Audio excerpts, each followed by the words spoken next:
event on this morning. And what we try to do today is that we give you a kind of a glimpse of. Sorry. Share your screen, please. I'm not on Share your screen. screen. Oh yes. I'm not online. Ah, I don't have the link.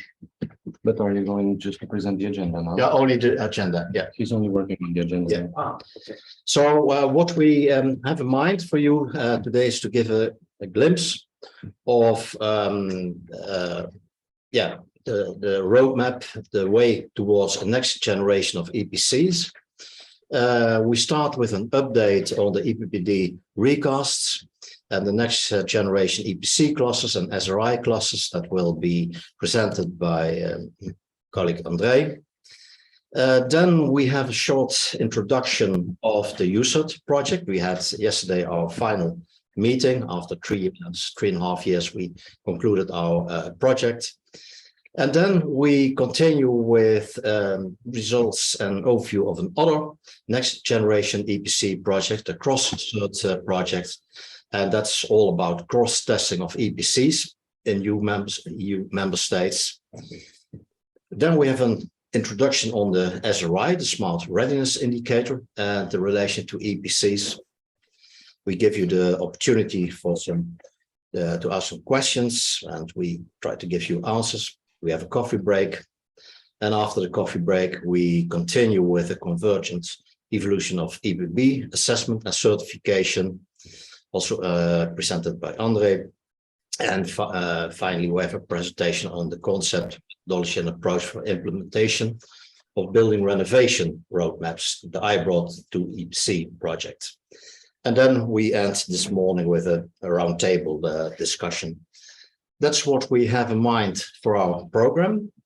So I think that we can continue now with your presentation, André, about EPB recast updates, next generation EPC cluster. Thank you. Thank you very much, Peter. If there's anything, just drop a line in the chat so that we can fix any possible issue. So we start today with an update on the EPBD recast, so the EPBD revision process that's still ongoing and is expected to come to an end during this year. And in addition, I will also give an overview of the cluster of projects that have been funded by the agencies of the European Commission working on energy performance certification, and also the newly started projects just focusing on the Smart Readiness Indicator. It's a great pleasure to be here today. Thank you very much to our colleagues at NFECT for organizing this, what will be, I feel, a great event. So just a bit of about myself to know where I come from. So I'm Romanian. I was educated in Romania, and I also worked there as a building contractor, designer. I'm a building services engineer, my specialty, but I've been now in Brussels for the last 10 years working on EU policy, EU projects. And as you can see, I have two hats on most of the time. One of REVA, the Federation of HVAC Associations, basically representing my profession at EU level. But also since last year, I'm the executive director of the EPB Center, which is the consultancy hub that brings together all the experts that prepared this set of SEN ISO EPB standards. If you are not connected already, I encourage you that we connect on social media to keep each other posted on what's happening.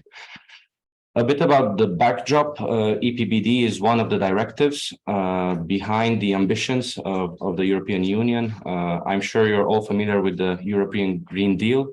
This is a set of policy initiatives already kickstarted in 2020 when the new Commission took over. Just a side note, in practicalities, on all of my slides, you have links either behind the images or as hyperlinks. So it's rather informative what I'm saying here, but you can go in more depth when you will receive the slide deck following this event. With the European Green Deal, which is very horizontal, the vertical of buildings is very, very relevant. And at this moment in time, in 2023, buildings are ubiquitous when it comes to mitigating climate change. The next step after this announcement of policy initiatives was the so-called Fit for 55 package, where this EU Green Deal is put into practice via the different legislative instruments available at EU level. As you can see, Fit for 55, like the EU Green Deal, is very horizontal. It covers everything. But for our scope, you can see circled in blue the EPBD, the Energy Performance of Building Directive. Fit for 55 stands for reducing the carbon emissions by 55% until 2030, compared to the levels of 1990. Then, as things evolved, you all know what's happening close by, I would say. So the Repower EU plan came into being last year, which is meant to save energy, increase the production from renewables, but also diversify the energy supplies. I'll not read more from the slides you can see there, but this only enhanced this process of the EPBD revision. As part of the Fit for 55 package. You can see here that it's linked to the climate target plan of the European Union and also the so-called renovation wave, which is one of the verticals of the EU Green Deal when it comes to buildings. And you can see that the objectives are twofold. On one hand side, reducing greenhouse gas emissions and final energy consumption by 2030. But also providing a clear strategic pathway to reach climate neutrality by 2050. So with this in mind, I would say the framework is very secure for all the market actors, including for the industry, so that things can evolve in this direction. What I will share now in the next slides are mostly the basis from which this process is starting and some elements that have been introduced by the European Commission. And as I get closer to the end, I will give you some details about the legislative process and the positions of the other EU institutions. So these are the focus areas. I will not go and read them out loud, but I just want to single out some of the elements which I think are very relevant when it comes to energy performance certification, assessment, and smart readiness. So of course, the EPCs are one of the focus areas, but there is the introduction of minimum energy performance standards. And this is something that came from product regulations. You are all familiar, I assume, with eco-design, which has now a more inclusive role. It's called the Eco-Design for Sustainable Products regulation. And there, I'm sure you're familiar with the classes for white goods, for appliances, and how they are phased out, the inefficient ones. So this is the same thing, but for buildings. I will give you some more details in the following slides. Then we have the novel introduction of a zero emission building. So the ultimate goal is not anymore to reach nearly zero energy buildings, but zero emission buildings. There isn't yet any definition or a standardized way to calculate that, although the set of EPB standards provide basis. Financing is definitely needed for this to become reality. And of course, as I said, the smart readiness indicator is an enabler and facilitator. The more smart building technology you have, the more you ensure that buildings actually perform in reality, and not only energy and environment, but also the indoor environmental quality, because ultimately buildings are built for people. So these are things that are very clear now. For new buildings, I already said, so we have this novel zero emission building, which will come into force by 2030.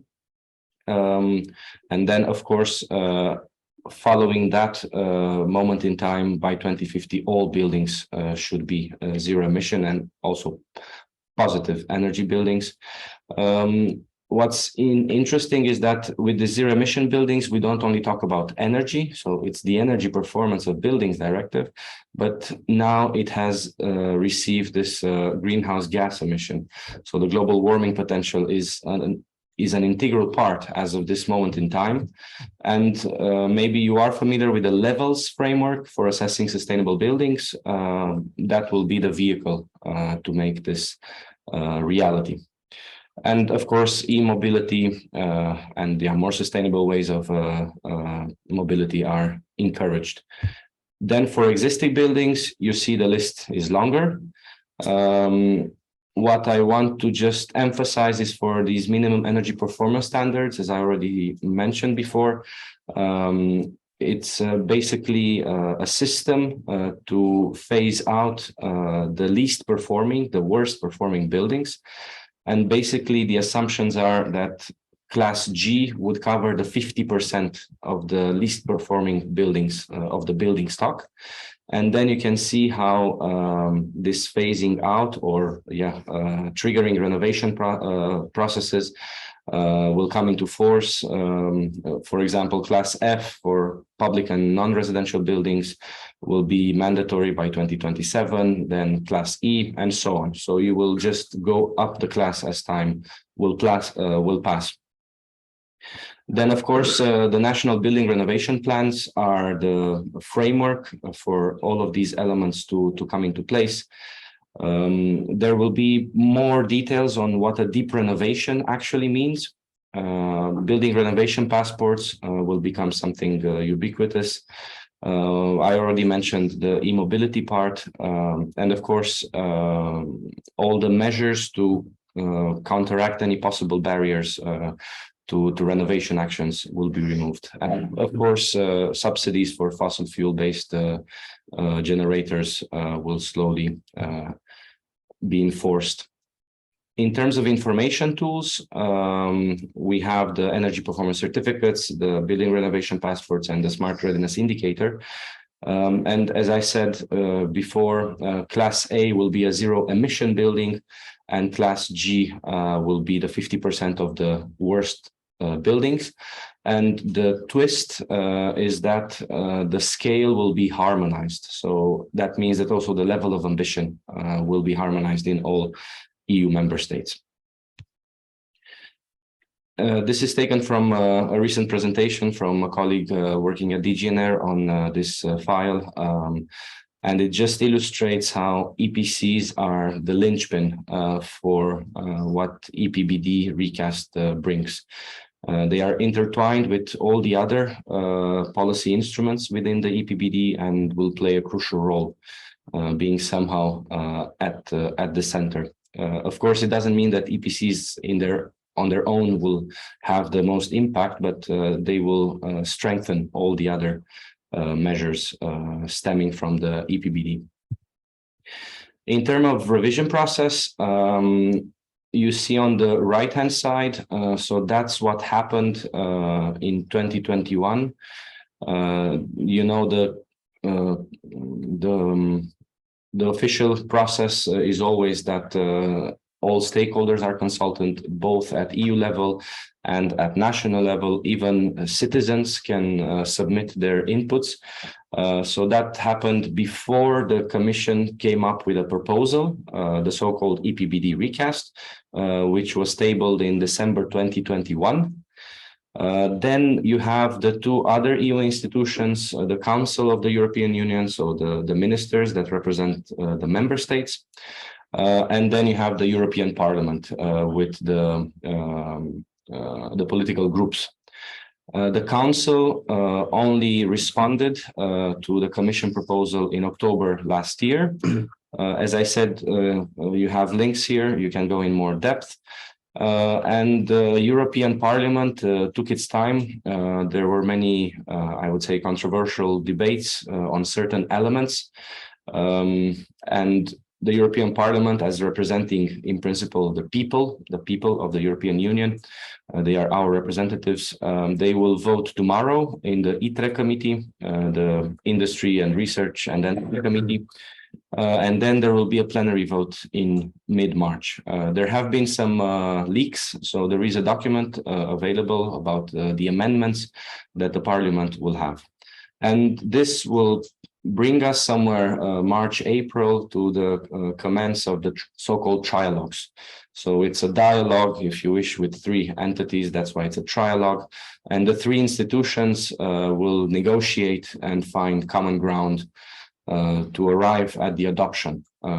They say it might happen by June. That was the ambition. But then again, they said it will be by December last year. Our expectations are that it will come most likely this autumn. Maybe they manage. That's great if they can. If not, in any case, it will be this year. Just a few words now about the clusters of projects. There is a yeah, I should have started with this one. Sorry, I'll go back then. So there is a so-called next generation energy performance certificates cluster. This just shows how EPCs, as was illustrated in the previous slide, are somehow at the center of everything that regards EPBD's transposition and implementation in practice at national level. So you can see there are 13 projects that have been funded and 3 others will start this year. U-cert, we are among the first generation of this family, together with Extendo and called EPC, and you can see the others that started, and we will hear from our colleagues from some of the other projects. Certain elements will be explained. And the whole point of this batch of projects was to support the EPBD implementation at national level, to provide different ways to do it, still achieving the same goals and objectives. At the same time, Smart Readiness Indicator came into being in the past years, and there is another cluster that emerged in autumn last year, covering 4 projects funded under the LIFE program, and you can see them here: Easy SRI, Smart Square, SRI Enact, and SRI to market. And this is something very politically sensitive. It's closely followed not only by the commission, the agency of the commission, CINEA, that funds the projects, but also by the policy officers at DG Energy. And it's done in close relation to the representatives of EU member states that are working on the SRI at EU level. That's it from my side. Thank you for your attention. If you have any questions, just reach out. As I said, let's connect on social media as well to keep in touch. Thank you.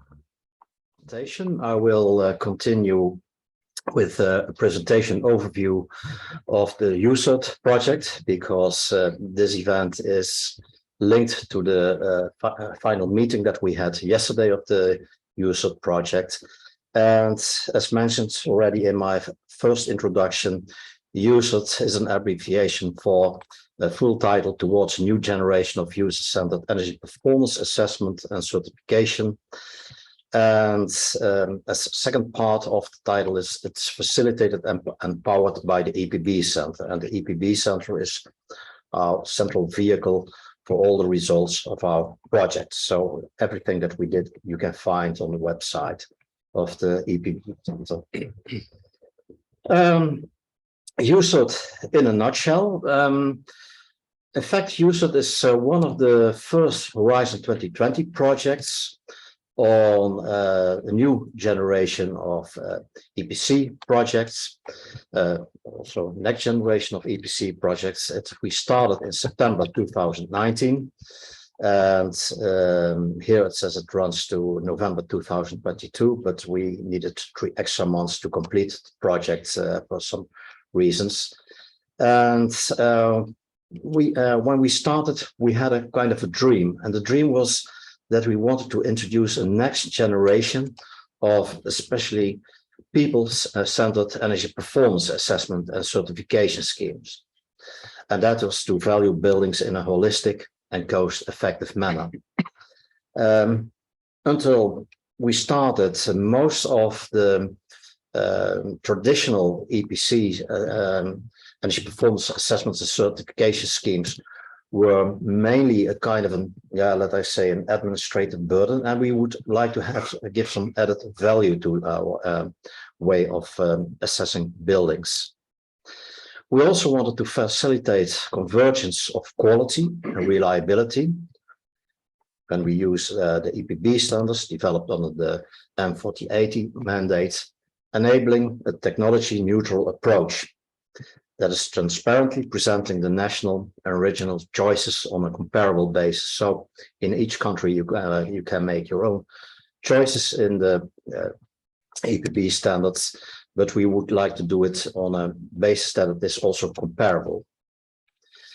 We also want to encourage the development and application of holistic, user-centered, people-centered innovation solutions, including the smart readiness of buildings.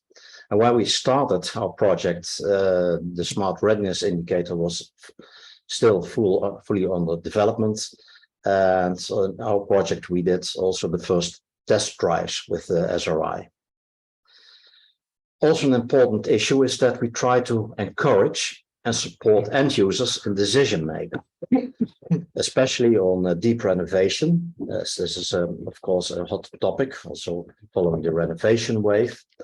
And the idea was that we try to nudge decision makers for a better purchasing and also to instill trust by making visibly added building value using EPC. So if you have a next generation EPC, that should also make visible what the added value is of that.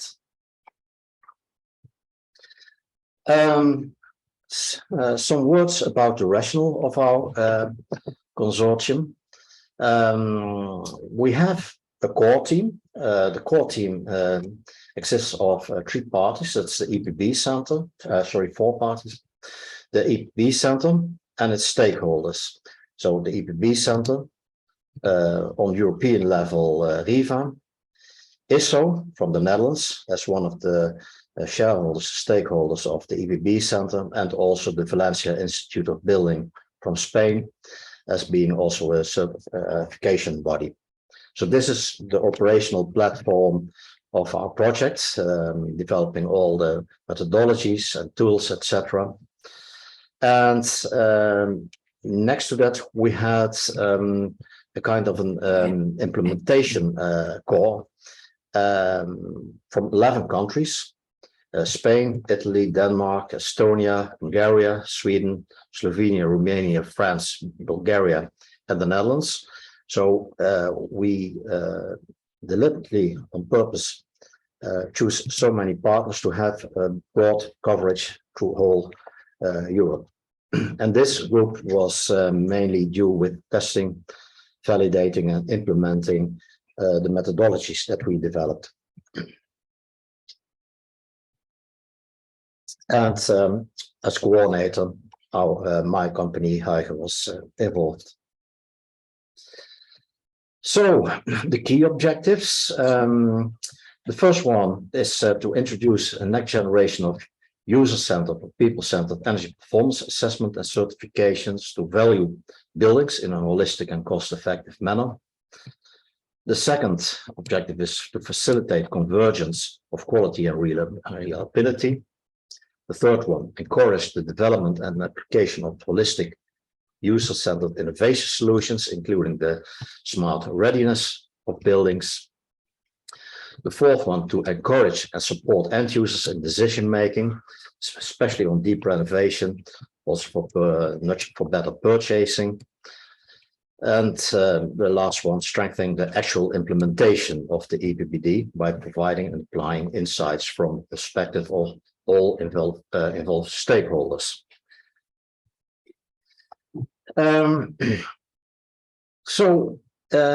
We have our abbreviation of a project, U-cert, and the U in U-cert has a special meaning.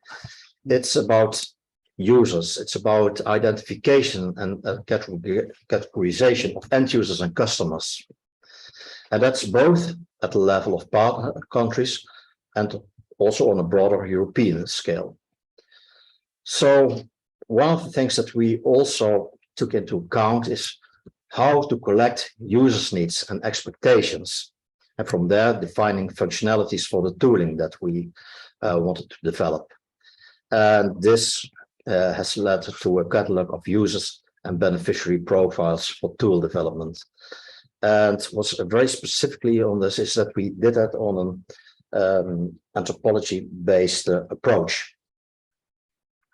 So this is more in a visualization of it. So the current state is a fact that we have in theory, we expect positive attitudes and a large potential, but in practice, what we see is that it is often expert biased, also expert based, and more considered as an administrative necessity, or even worse, an administrative burden. At the same time, we acknowledge that there's quite a potential for improvement, capacity to accommodate changes, a better cost-benefit balance, for example, a better content and utility for the users, positive publicity, and also between work and stakeholder tailored modules.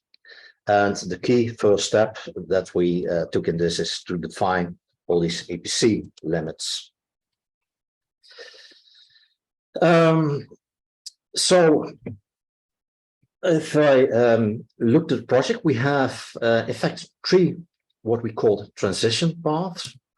The first transition path is a full smooth implementation of the EPBD and EPB standards that are developed under the mandate of M480.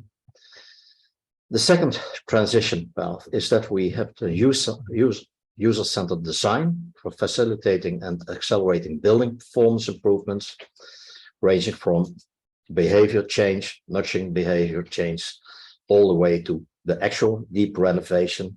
And in this scheme, you see how it's linked to each other. And the third transition path that we envisaged was the leveraging of synergies between the smart readiness indicator for buildings and the set of the EPB standards for shifting the current EPC paradigm to an evidence-based approach. In other words, to a building operational rating instead of an asset rating.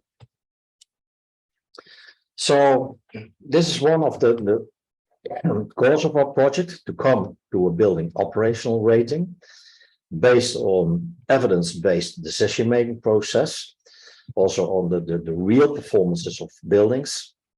So this means both calculated and measured data in EPB calculations, including smart readiness indicators based on a cloud-based service, national EPC database. And this could in fact lead to a roadmap to building renovation passports and building renovation roadmaps. We have a large target, national authorities, researchers, building designers and contractors, also engineers, designers, all building professionals in fact, but also financial institutions, because by shifting from asset rating to building operational rating, you have more evidence-based performances, so that you have evidence of the real performance of a building, which is also very important for financial institutions, for investments, etc., so that it is better secured.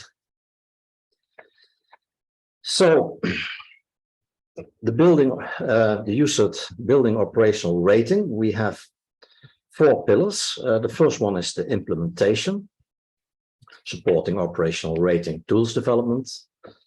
The second pillar is information, extension, acceleration, and market uptake of the U-cert services. The third pillar is to explore it, and user needs and U-cert services. And we have the challenge, the stakeholder engagement. To support that, we developed some tools. This is an overview of the supporting tooling that we have. The first tool is the U-cert comparison and calculation toolkit for national annexes. And this enables the comparison between the several national annexes. The second one, and that's I think the most important one, that's the actual U-cert building operation rating. Now it has it's divided into 2 tools. One is based on the Eldon tail tool. What we added to it is adding a platform so that it is also online accessible. And the second part is the SRI, which is also linked to our tool. Then we had in mind to develop a third tool. We call that the U-cert service tool for product suppliers, with the aim to transform product information into suitable input for energy calculations. However, this was a little bit too ambitious. We have the framework for it, but it was very difficult to get all the data from product suppliers to continue with that. And the actually idea behind it is that this tool would facilitate, for example, innovative products, which are often difficult to assess in EPCs, in energy performance certifications, because they are not they're not fitting in the current standards and regulations. And such a tool could help to assess these products and also to overcome the market barriers.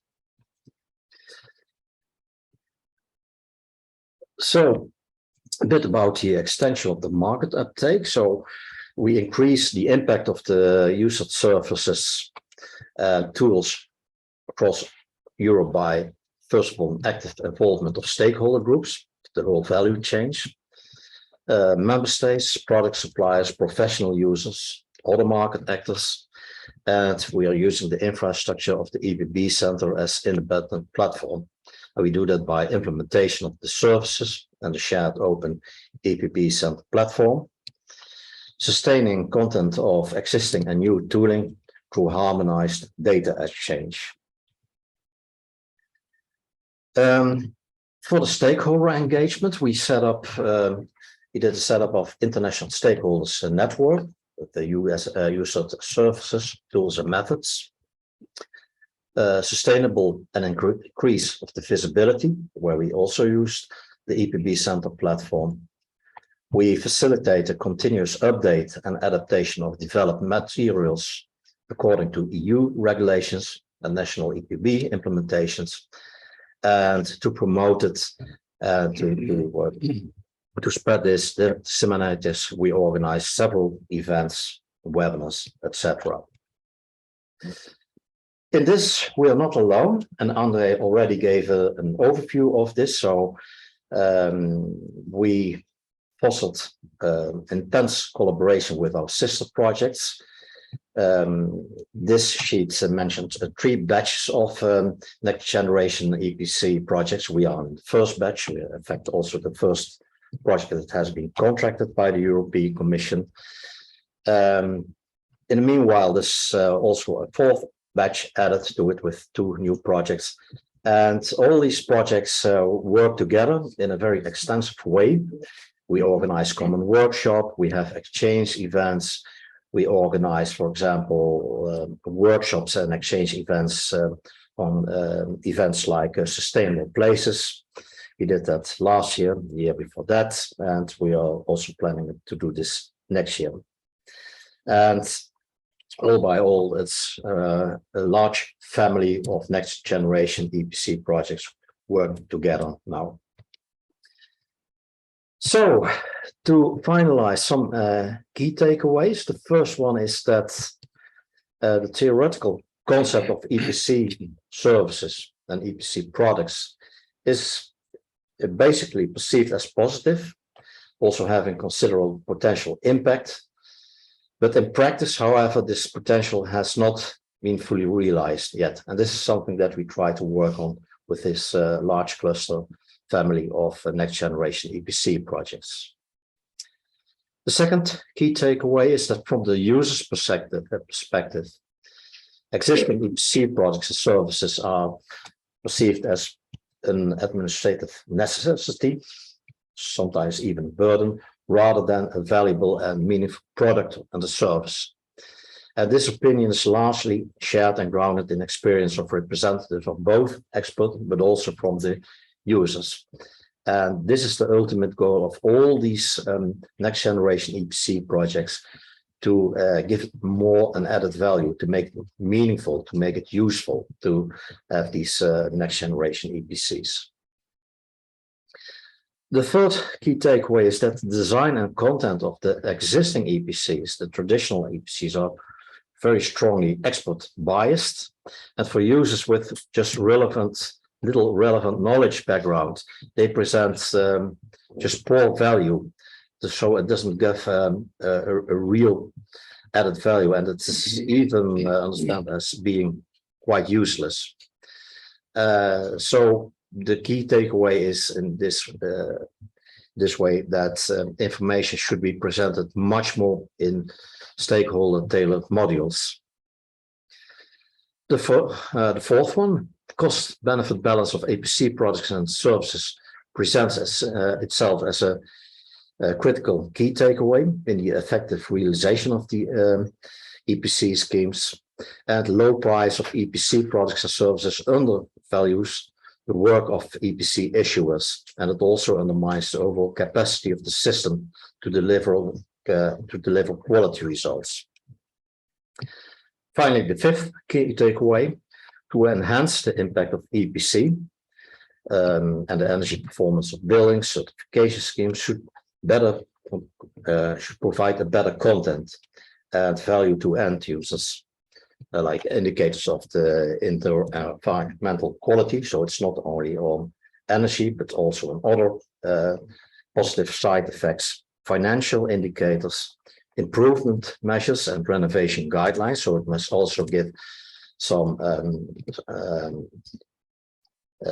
ideas about what kind of measures you could take, what kind of guidelines you can use, an easy access to the expert services, and the design of both the products, EPCs, and services certification process to make it a more interactive, people-friendly, and comprehensive.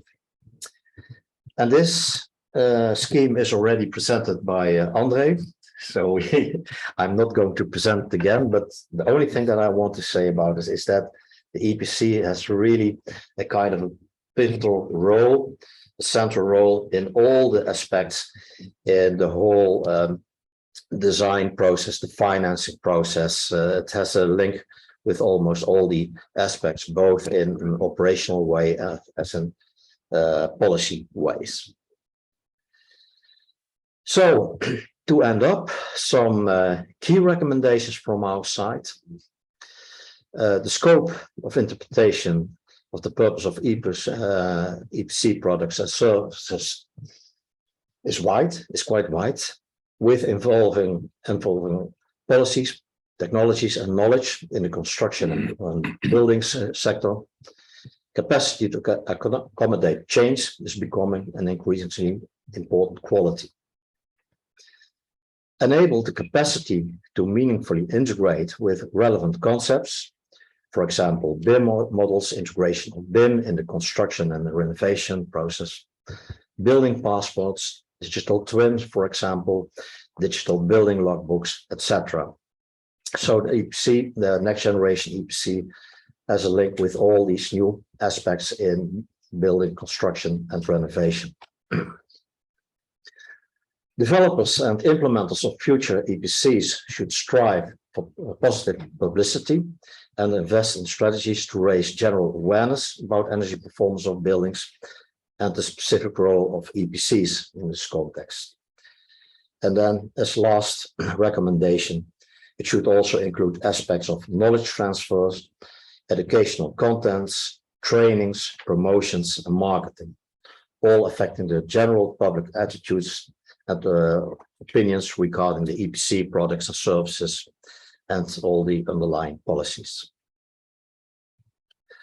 That was my presentation. Thank you for your attention.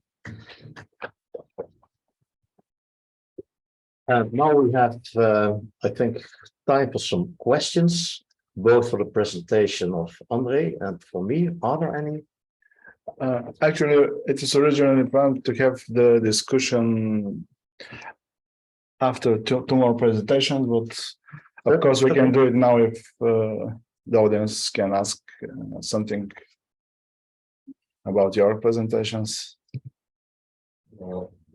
I have actually one question, maybe to Andrei, about the Annex H of Energy Performance of Building Directive. That says, and I'm completely agree with this, that currently we use this primary energy indicator to assess the building efficiency, but this indicator is misleading actually, because it's not assessing all the information that we need for the building to say it is really efficient. So is there some movement in changing this in future directives? Because this means again adaptation of the local methodologies for EPP assessment. Can we expect such in the near future? Yeah, thank you, Stanislav. That's it makes a nice link to my second presentation of the day. So I'll go there in a bit more depth. But I can share that this has been highly debated, also at council level, but also in the European Parliament. Actually, this was one of the elements that delayed the whole debate in the European Parliament. There were other, of course, elements, but there will be changes here because for the time being, it's not clear. Even for technical people, it's not clear. And if you look at the wording in the EPBD and at the wording in the EPB standards, which are meant to support the implementation of EPBD, even there are some inconsistencies. So this is something that will change for sure. And the main aim there is to avoid, let's say, if you want greenwashing, or to avoid cheating, because to a certain extent, what you say, yeah, you can hide certain things, just like from the pen, because you know how to tweak a bit the calculation. So this will change. There will be more transparency, and these indicators will become, I would say, a group of indicators. So you will not have a single one. There will be several, and this is my assumption, and this is how it looks like. And the only reason that will happen is to provide clarity overall, but also meet the demands from all stakeholders and the EU institutions. Because you can imagine final energy, for example, would be preferable for certain technologies than primary energy for others. But then when you go to total, non-renewable or renewable, it becomes really complex and people get lost. But this will become clear now in this year. Hello, I have a question to Andrei. We know that biggest part of the EPB-related standards, the set of standards, was updated in 2017. The usual time step in renovation is about 5 years. Could we expect that after the final adoption of the new EPBD, a new mandate similar to M480 to be issued in order CEN to prepare a next generation of EPB standards, where significant change in the way of calculation would be specified? I'm just trying to guess if this would be, for example, obligatory hourly calculation of energy use. That's really awesome. You're such a great audience. Again, I will give more details in my second presentation, but your assumptions are correct. The thing I will say now is that there is at both CEN and ISO level, there is the so-called systematic review process. So every 5 years, all the national standards bodies are engaged in the process. And most likely you know these details, so maybe it's for the other people in the audience. And there is a vote if they will be opened again, and what elements. And for sure, this will be, and I will give more details in my second presentation. One more question, or we can go on with next presentation. So my name is Kamen Semyonov. I'm an energy engineer, and I'm a project manager in Effect. My presentation today will be more practical. I would like to share our experience from cross-testing of the EPCs in different EU member states using different methodologies. Excuse me, if someone is unmuted, I would like to ask you to mute. Thank you.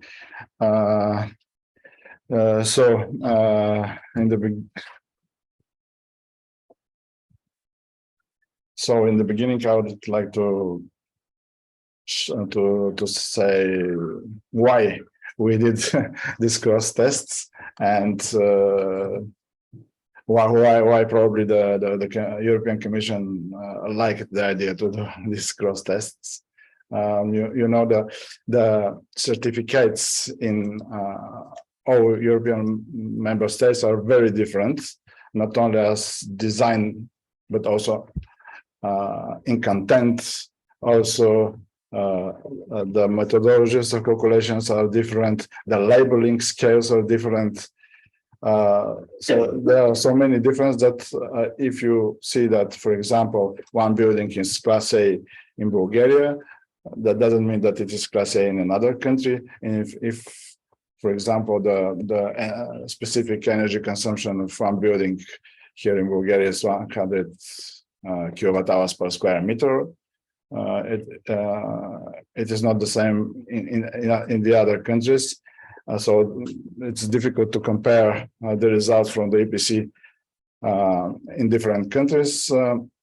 And doing the cross tests, we are able to find this difference, to see if one country is doing the EPCs in a better way compared to the other countries, and the opposite. So the method we used was to pair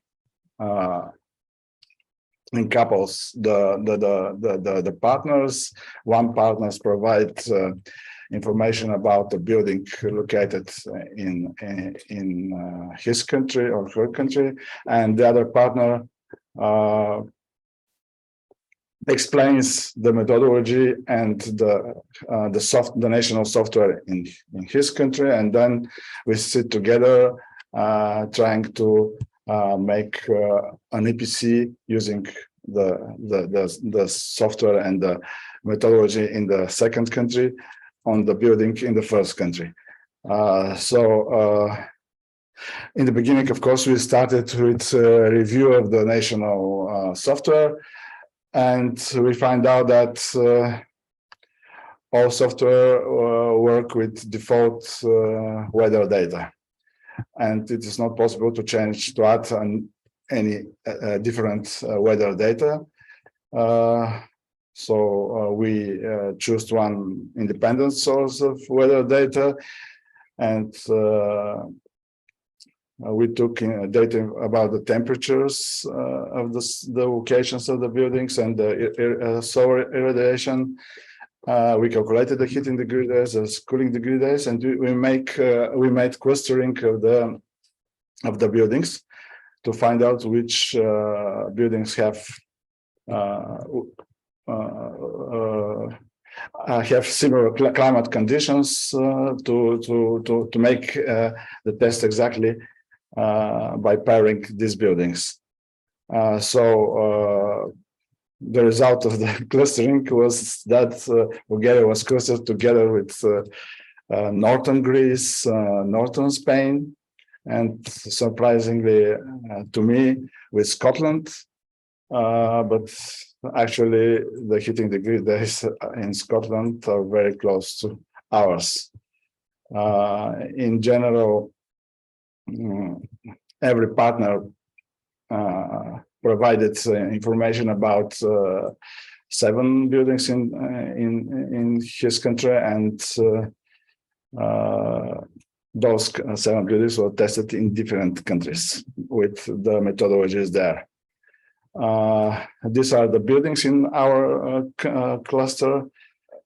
So we provide information about 7 buildings located in Bulgaria, different type of buildings.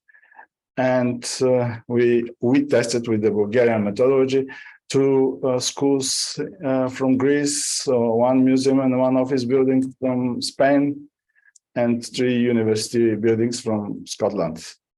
Now I will try to summarize the most important difference which we find firstly in the methodologies.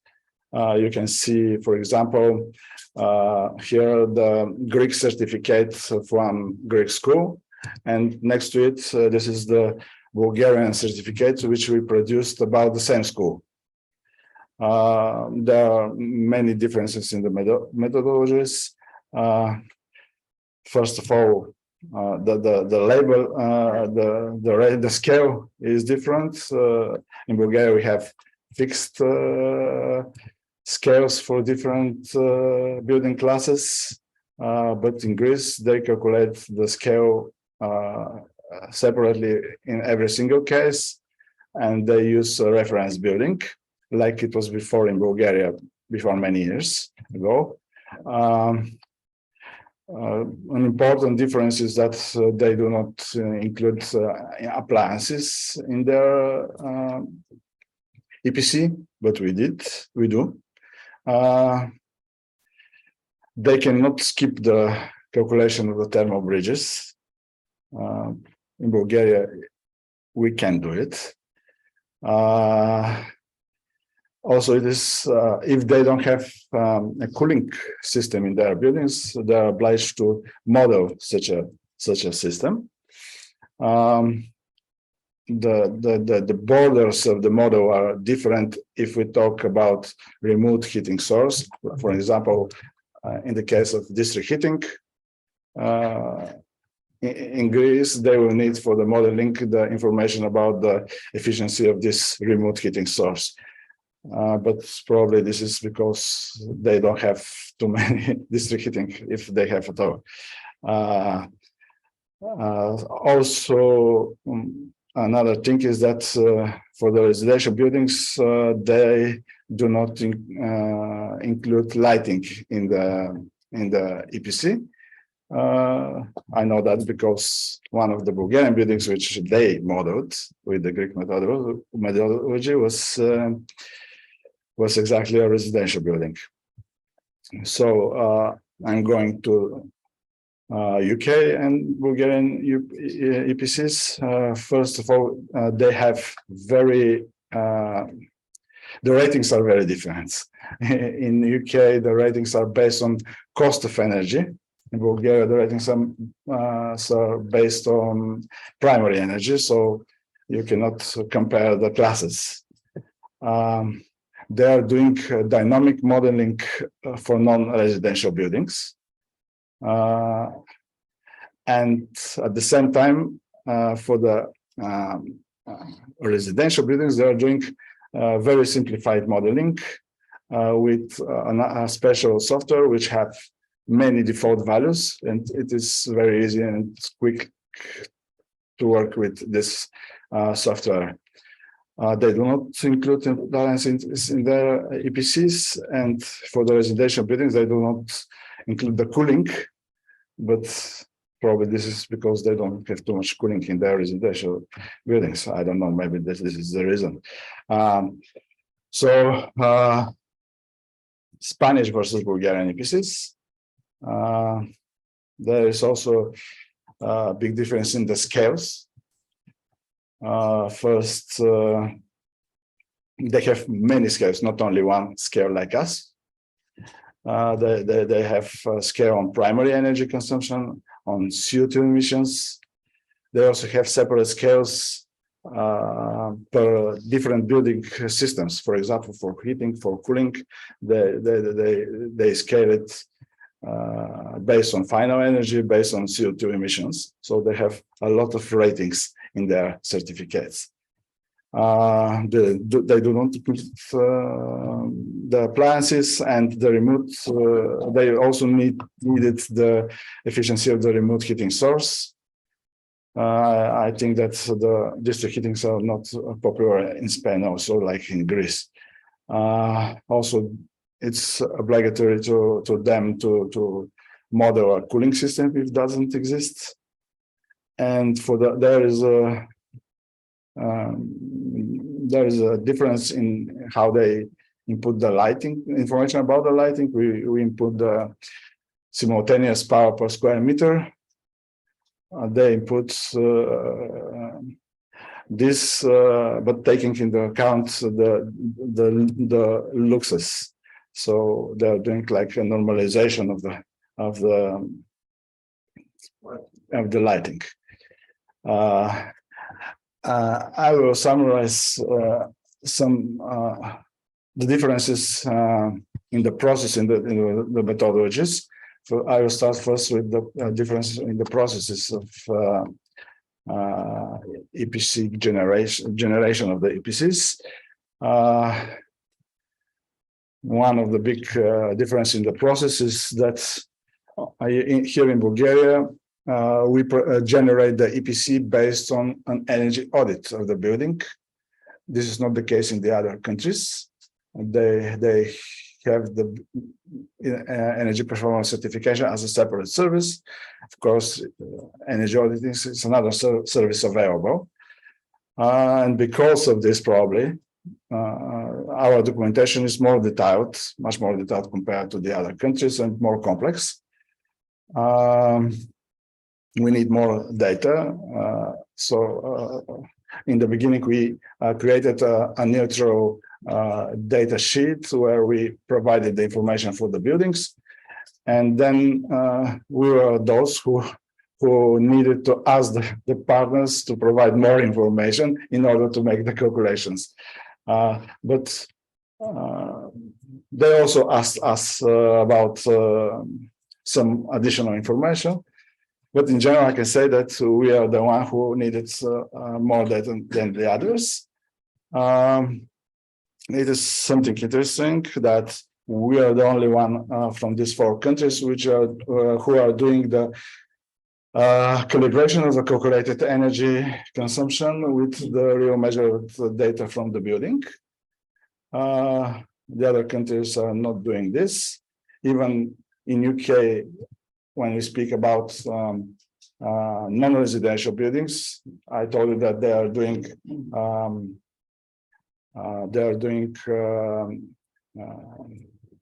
detailed dynamic modeling, but at the same time they do not calibrate with real measured energy consumption in the building.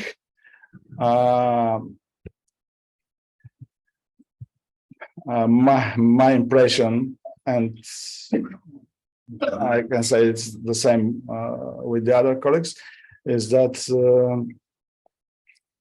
the Bulgarian way is Bulgarian process is more complicated than the processes in the other countries, and of course it's more time consuming. We estimated with our Spanish colleague how much time it will take to certify one of the Bulgarian schools, which we tested together. And we find out together that probably the Spanish partners will need less than twice time compared to us to certify the building. Less than twice, yes. But I will tell you in this slide maybe why it is like that.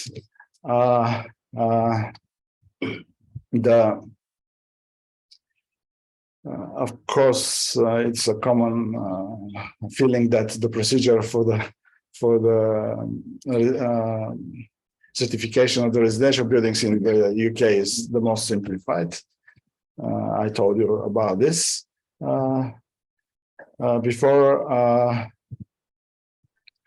The softwares are different, and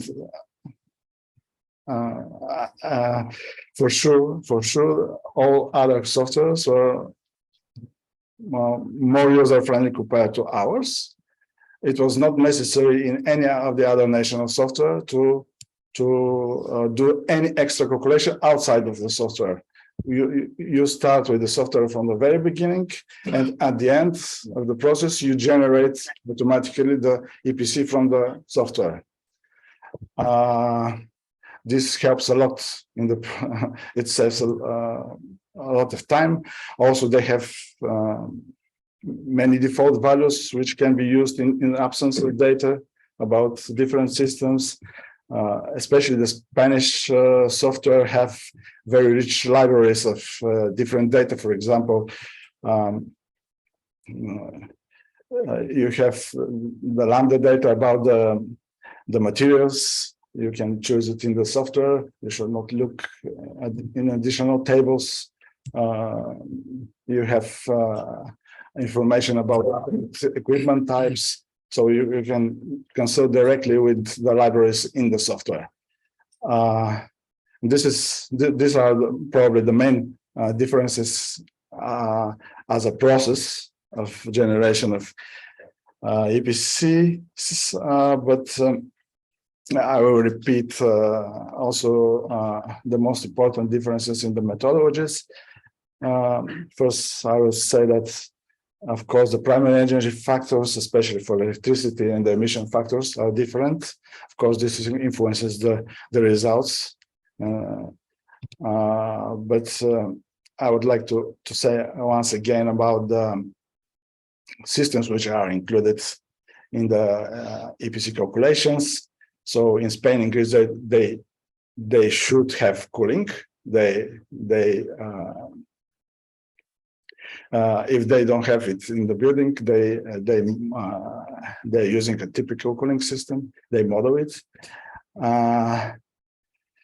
In Greece, they don't have lighting when they certify residential building. In UK, they don't have cooling when they certify residential buildings.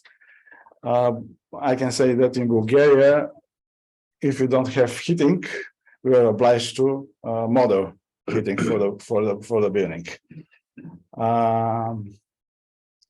What else? This is the more probably very important. At least I think so. We are the only one country from all these 4 countries that includes the appliances in the EPC. No one of other countries is doing that. My personal opinion is that in this case we are not the right one. So the labeling scales, I told you there are many differences in the labeling scales. The ratings in UK are done on based on energy cost. In Bulgaria and Greece, it is on primary energy. In Spain, it's on primary energy, CO2 emissions, the additional scales by different building systems. This is a slide with some results from the testings of some of the buildings, but this is not the numbers are not so important. If I have to be honest, especially when you use Bulgarian methodology, if we tried too much, maybe we will be able to achieve better, more similar results compared to the original results by playing with some of the parameters in the software. But of course, this was not the aim of the exercise. We just wanted to make a real test of the buildings. So how we will continue? We will continue with the testings. Our partners from Herod University in Edinburgh, Scotland. They will do dynamic modeling using the UK software of one building in each of the 10 countries which are involved in the CrossCert project. And we will then continue with testing the same buildings with specific tools which are developed in another research project from the cluster of the sister project, which Andrei and Peter mentioned before me. So speaking about tests with different specific tools, I would like to share some information about some estimation which we did in our U-cert project about of some important parameters. For example, we estimated in a pilot building the indoor climate inside the building. I think this is intuiting in you said that this is an important indicator, and it's important information for the owner of the building to have an estimation of the indoor climate quality. So we did some measurements, extra measurements in these pilot buildings. We measured the temperatures hourly, the temperature, indoor temperature hourly. We measured the CO2 content. We also measured the luxus, the lighting, and you can see down on the left how the estimation is presented. There are 4 squares where you can see the different estimations, but unfortunately we're not able to measure the noise. The 4th square is about noise, so we don't measure, and the common the common value in the middle, it's in red because one of the separate evaluation is red. So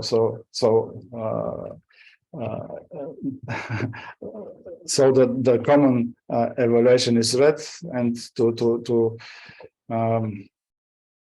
say to the people that they need to improve the quality of the indoor climate in their building. And the other indicator which we tested, which I will tell you about, is the smart readiness indicator at the SRI. I will not tell you anything in details about the smart readiness indicator because my colleague Antonio will have a presentation on this topic after me. But I would like to say that we tested the SRI using the beta versions of the Excel tools, which were created by the contractor of the European Commission, who was developing the methodology for calculation of the U-cert. Now the final version of this Excel tools are available on the page of the European Commission, on the web page, and we made the test in the same pilot building where we did the indoor testing, climate testing, but also we decided to calculate the SRI for another office building, which we audited before that, and we wanted to see if we can use the available data from the energy audit we did before to make the calculation of the SRI, and the answer is yes. We had the data, all the data which we needed in our computers, in our brains. So I can say that it is not a big extra effort for the energy auditor to calculate the SRI. Maybe the extra effort is only to put the values into the calculation too. And I would like to say that in U-cert Project, we developed digital versions of these both tools. You can see the links in my slide, and these tools are available on the webpage of the project. That's from my side. Thank you for your attention. And now, Mike. So, good morning from my side. I hope to see my presentation. Yes. Okay, I'm Antonia Novakova, and I will present you the new project, the Smart Square project, which starts at the end of 2022. And of course, we'll give you some more details on the Smart Readiness Indicator and the link between the Smart Readiness Indicator and the EPCs. I would like to thank to all the panelists for the interesting facts and findouts of this project that was presented. We are at the beginning of the project, so don't expect so much information from my side. I will try to be more fast and to have some 5 or 10 minutes at the end just to ask you one question. Okay, so the project Smart Square is aiming to enhance the smartness of the Europe's building. The project is implemented by 10 partners from 8 countries and have 5 objectives. The first one is the development of a set of tools and services that will boost the uptake of the SRI scheme among the member states in the EU. To roll out the ICT smart ready technologies, including the artificial intelligence and Internet of Things for smarter SRIs. Commissioning of a cloud-based open platform for assessing the intelligence of buildings, tailored for building designers, facility managers, and of course for the building users. The fourth objective is the development of an SRI audit process, acting as the forerunner of a standardized procedure. And the 5th one is the establishment of the required ground for the integration of the SRI writings in the building digital logbox. Okay, so the projects, we say what is the main aim, but the project will focus in addressing several SRI schemes needs.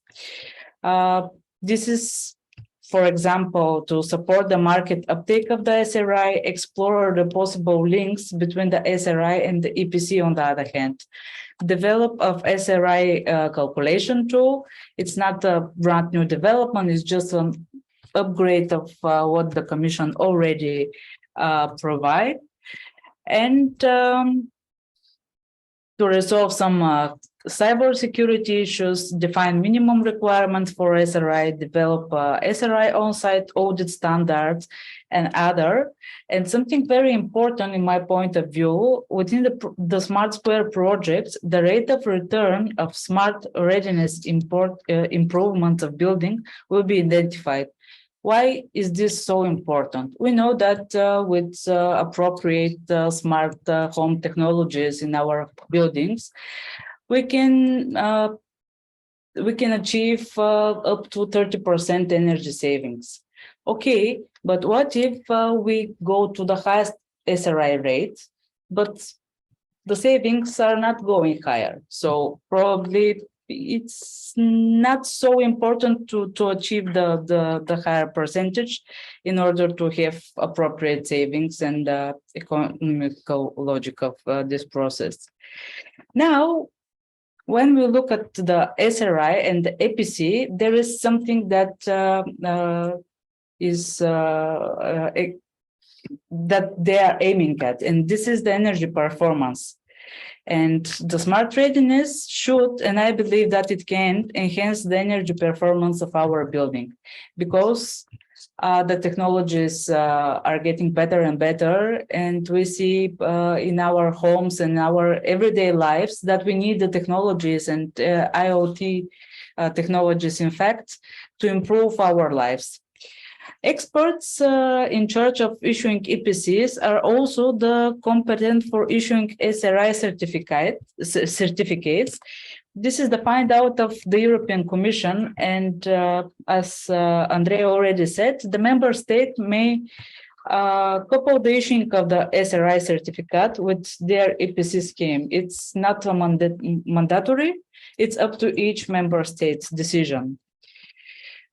The information, this is another strong point for the integration of SRI and EPCs. And this is that the information required to issue an SRI certificate is largely contained in the information collected for the calculation of the energy performance certificate. This is something that's common as well mentioned that for our EPCs, especially in Bulgaria, we collect a lot of data and they're very detailed. So we have a good amount of information.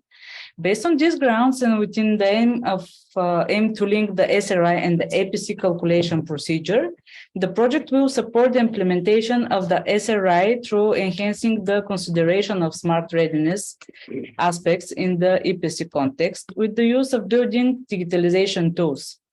The methodology that will be followed concerns the detailed documentation of the overlapping as well as the missing information between the SRI and the EPCs. One of the outputs will be the content and the architecture energy model of the Smart Square platform, which will include the procedures to follow for the extraction of the SRI through the EPC's input data, the cross-correlation of the EPCs and SRI classes, and the roadmap for the integration of the SRI to the EPC schemes. The smartness of our buildings refer to their ability to communicate, to actively respond, and in efficient manner to changing condition in relation to the operation of the technical building system, the external environment, including energy grids, and demands from building occupants. So the SRI assess the buildings or the building units based on their capacity to satisfy the three key functionalities. This is the optimize energy efficiency and overall in-use performance, adapt their operation to the needs of the occupants, and adapt the signals from the grids, the so-called energy flexibility. These three key functionalities goes through the 7 impact criteria. The 7 impact criteria are the energy efficiency, maintenance and fault prediction, comfort, convenience, health, well-being, and accessibility, information to occupants, and of course, the energy flexibility and storage.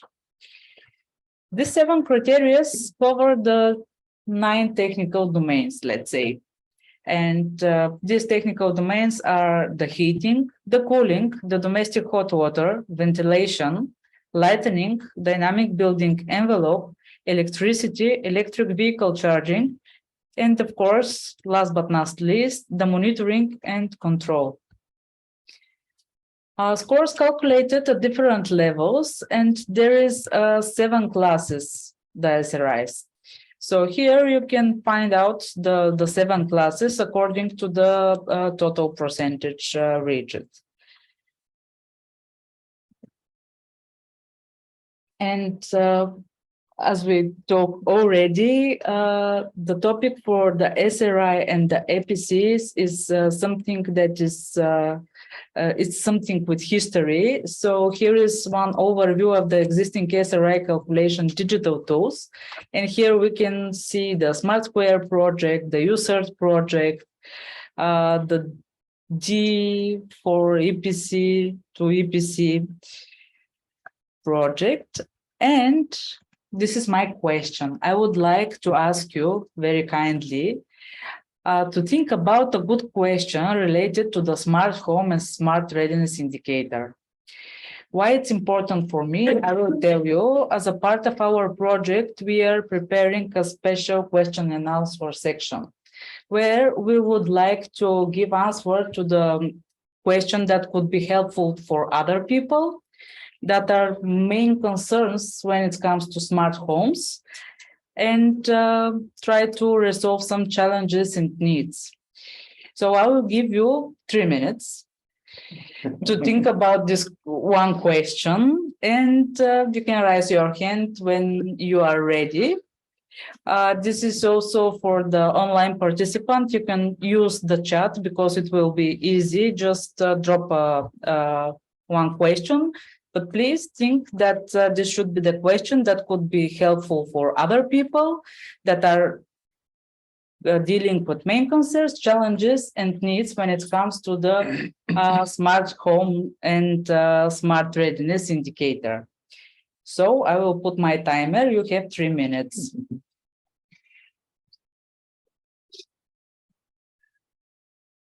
In the meantime, I would like to ask everybody to think if he or she have any question to any one of us. Also please, you're welcome to ask us anything or to make any comments if you have. Share your thoughts about the topics.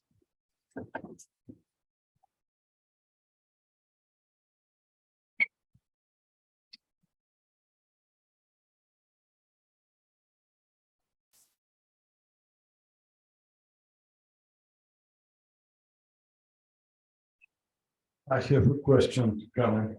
Okay, please. You explained in your presentation that in case of UK, they used some kind of assessment box energy from one side and expenditures, money from other. Did you apply similar approach when you compared Bulgaria with UK? Because obviously prices are not comparable. No, we didn't apply this approach. We applied the methodologies in our countries, and of course, when we did testing of Bulgarian buildings with UK building, we calculated the EPC according to their methodology, and we produced an EPC, an UK EPC of the Bulgarian building, and it was calculated with the UK prices. So no, we didn't put Bulgarian prices in the UK EPC.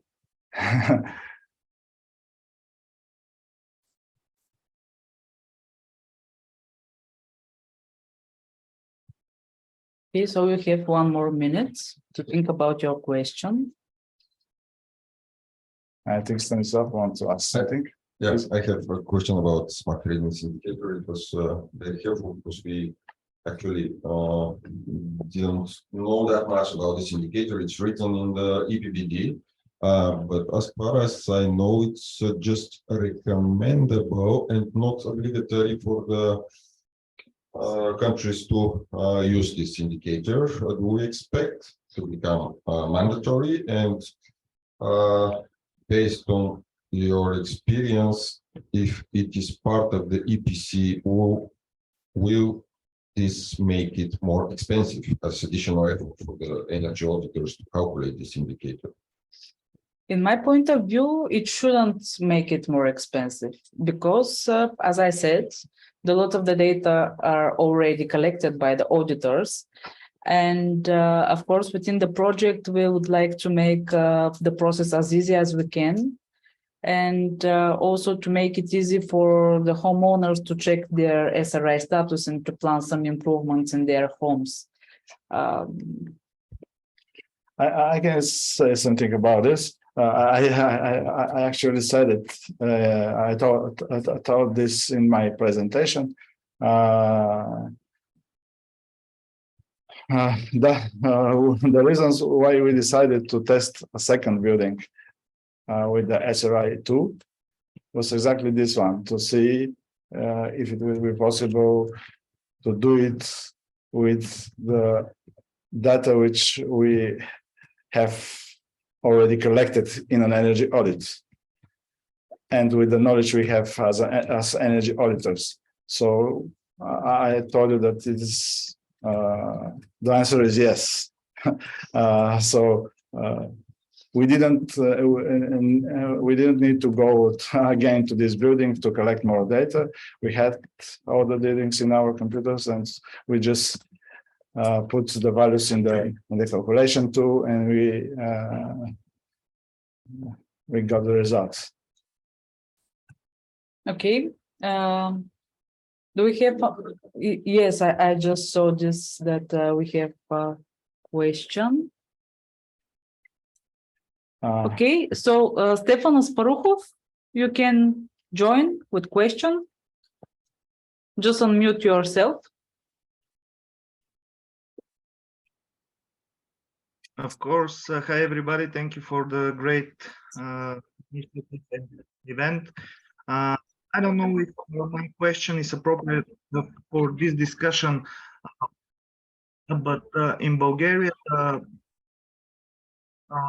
the last regulatory changes restricts the Bulgarian architects from participating in the EPBD calculation processes. It is just for heating, ventilation, and air conditioning engineers. What is happening in other countries? This is very important question for Bulgarian architects. Thank you very much.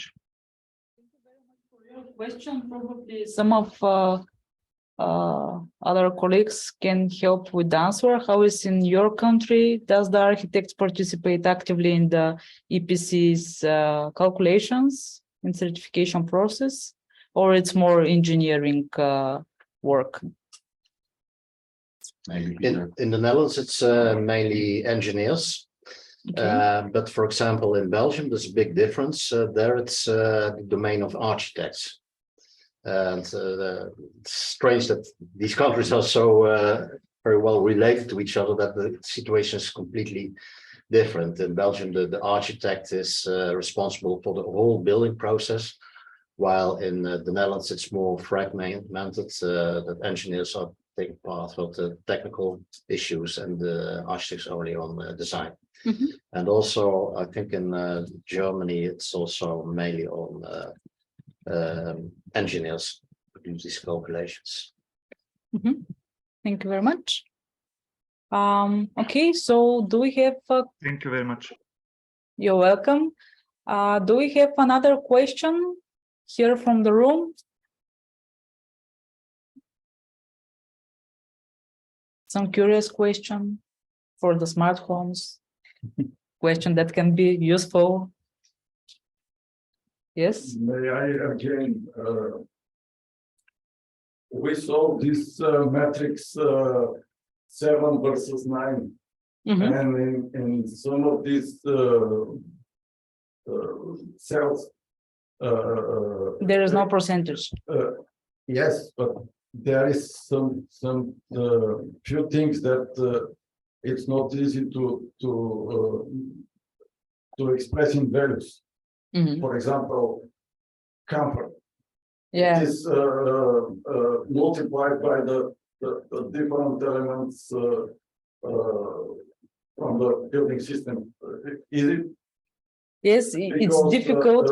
In case of Carmen explained, when you did an energy audit backwards in time, you most probably did not measure, for example, CO2 concentration in that particular building. Is it reflected somehow in the SRI?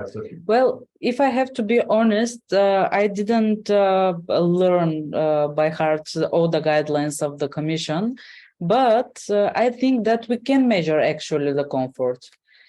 Because if we have this national regulation about the indoor temperature, for example, the humidity and so on, regulation or recommendation.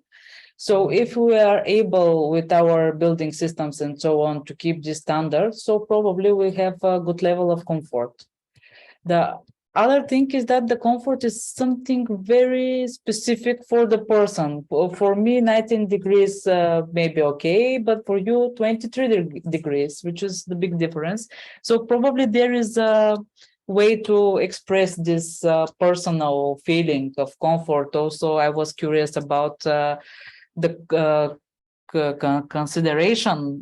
There was one of the things, but I think that it's a room for further improvement of the skills and definitions and measurements of these things.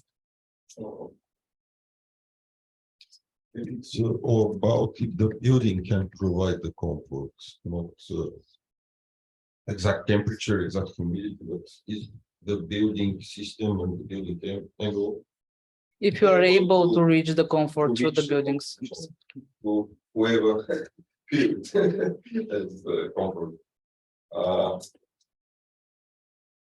About the smart readiness indicator, I have another question. Talking with some, let's say, final users, not technical guys, not engineers. They assume that when building is smart, it will take its own decisions in order to, let's say, save energy, etc., etc. And is it possible these decisions that the smart building is making lead to some, let's say, issues for the inhabitants? For example, if you're talking about grid flexibility, in the peak hours, the building can restrict the charging of the electric vehicles, but you need your vehicle charged right now.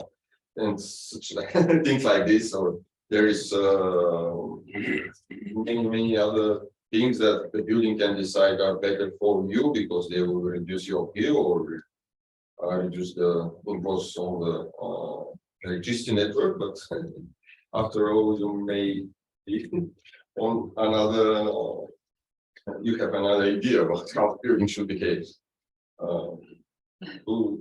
Can you comment? Thank you very much for this question. I think it's very reasonable because if the house by itself makes such a decision, probably it won't be very comfortable for the inhabitants. I don't know. I think it's up to the smart home designer, let's say, and the technologies and settings that are provided. But I imagine that it's something like a recommendation, like a notification on your telephone that it's better to charge your vehicle now than in 2 hours, something like that, but not restriction to you.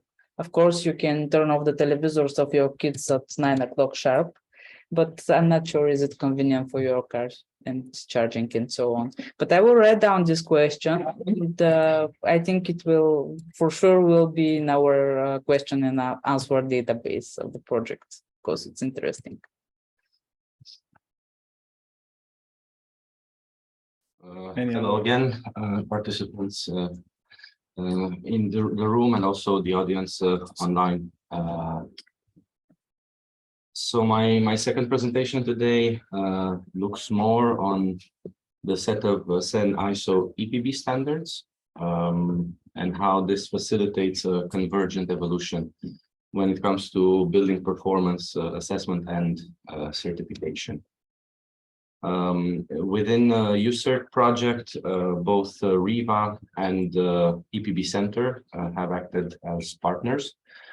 I was implementing partner for RIVA, but I'm involved in all the activities happening at EPB Center. And as Peter already mentioned in his presentation, all the key exploitable results from U-cert project will go under the umbrella of consolidated services of the EPB Center. I didn't include a slide. There is a whole, I would say, set of knowledge base and also a digital tool that was created in U-cert to support the actual use of the EPB standards and also its implementation when it comes to the policy framework at the national level. And actually, the digital tool, of course, this information is available now on the U-cert website, and I'm sure will also be shared with you in the follow-up package by our dear colleagues at NFEC.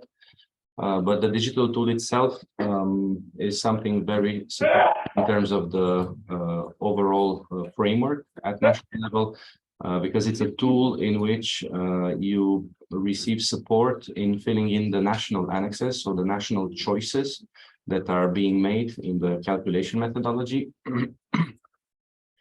And it's not just a guideline how to fill in these annexes. It actually illustrates how these choices have an impact on the assessment of the building. So a simple choice that you would maybe misconsider might have a big impact, and especially on the actual performance of the building, how it is characterized. And the tool also allows comparison in between the choices made in different countries in the EU, those that we could find information on during the implementation of U-cert. So that's how I come to my presentation, the content of my second presentation, which is looking at the standards, how things are evolving with the EPBD recast in the background, and all the ambitions that we have at EU level to become climate neutral by 2050. So the set of SEN standards, they were initiated in Europe, of course, to support the implementation of the EPBD. My personal take on this is that it wasn't the ideal process, that member states received this homework, if you want, to create their calculation methodology with a very simple guideline. And then the mandate from the Commission to the Committee of European Standardization came into force. So I would say it's a suboptimal situation, but a lot of steps have been made in this direction throughout the years.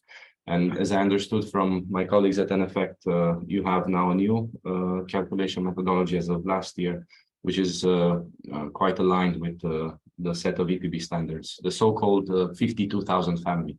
That's how it's referred to at ISO level. Now, the main aim of these standards were to support the implementation of EPBD, and ultimately to decarbonize the building sector. And it started in Europe because of the EPBD, but immediately there was a link made with ISO. And I think 1/3 of the standards approximately are already at ISO level, so global standards, which makes sense as a building services engineer. Building physics is everywhere the same. Of course, climate conditions and the behavior of occupants is different, maybe also because of the climate conditions. But ultimately, building physics is the same anywhere on our planet. So the framework was set with these standards. The first version was in 2007, and then the second generation came into being in 2017. And the difference between the first iteration and the second was that in the first iteration, the package was seen in verticals. So the building envelope, then each system, heating, cooling, and so on, they were on different verticals. They had some Excel spreadsheets attached to the standards. And in principle, it should have worked well together at building level. But in practice, it was obvious that there needs to be a horizontal part for this package, the so-called overarching standards. So this is what the second iteration, those that are now available since 2017, brought to have this framework at building level, considering all the building elements. And of course, the ultimate goal is to have as output a tool for benchmarking and checking the minimum performance requirements for all building types, new, existing, residential, non-residential, and of course to have information displayed in the information tools that are part of the EPBD, like the energy performance certificates. Just a recap, please excuse me for those of you that know this by heart, but basically this is the known pyramid, as I refer to it, of the EPB standards. So you start from the boundary conditions and the correct characteristics of the building technology used. Then you look at the energy needs, the energy uses. So you go from the building envelope to the technical building systems, and you finally arrive at the performance of the entire building. And this is the so-called holistic approach. An overview about the standards. There are 61 standards, and you can see them here on the right-hand side. On the different systems, the building means the building envelope, BAC is building automation and controls, and the so-called overarching standards, which are 10. Not all of these standards are needed for the calculation method to be used. Some of them are informative, but those that are in the calculation method need input data, which is then leads to output data, which feeds all the other standards that help you arrive to the indicators to assess the building's performance. Why is it important to have this common approach? Well, you all know that definitions are very important, and this was already one of the questions that Stanislav raised this morning. What is with primary energy? So definitions are very important. Then the calculation method that comes after that, and also the conditions that are assumed to reach this valuation. So all this together represents basically the calculation framework. But this indicator at the end, the performance indicator or energy performance indicator, what does it actually mean? And that's why this common approach actually is not meant to somehow replace what has been done at national level. It's just a means of making the level of ambition the same. And our experts, by the way, this presentation was prepared by our experts in the EPB Center.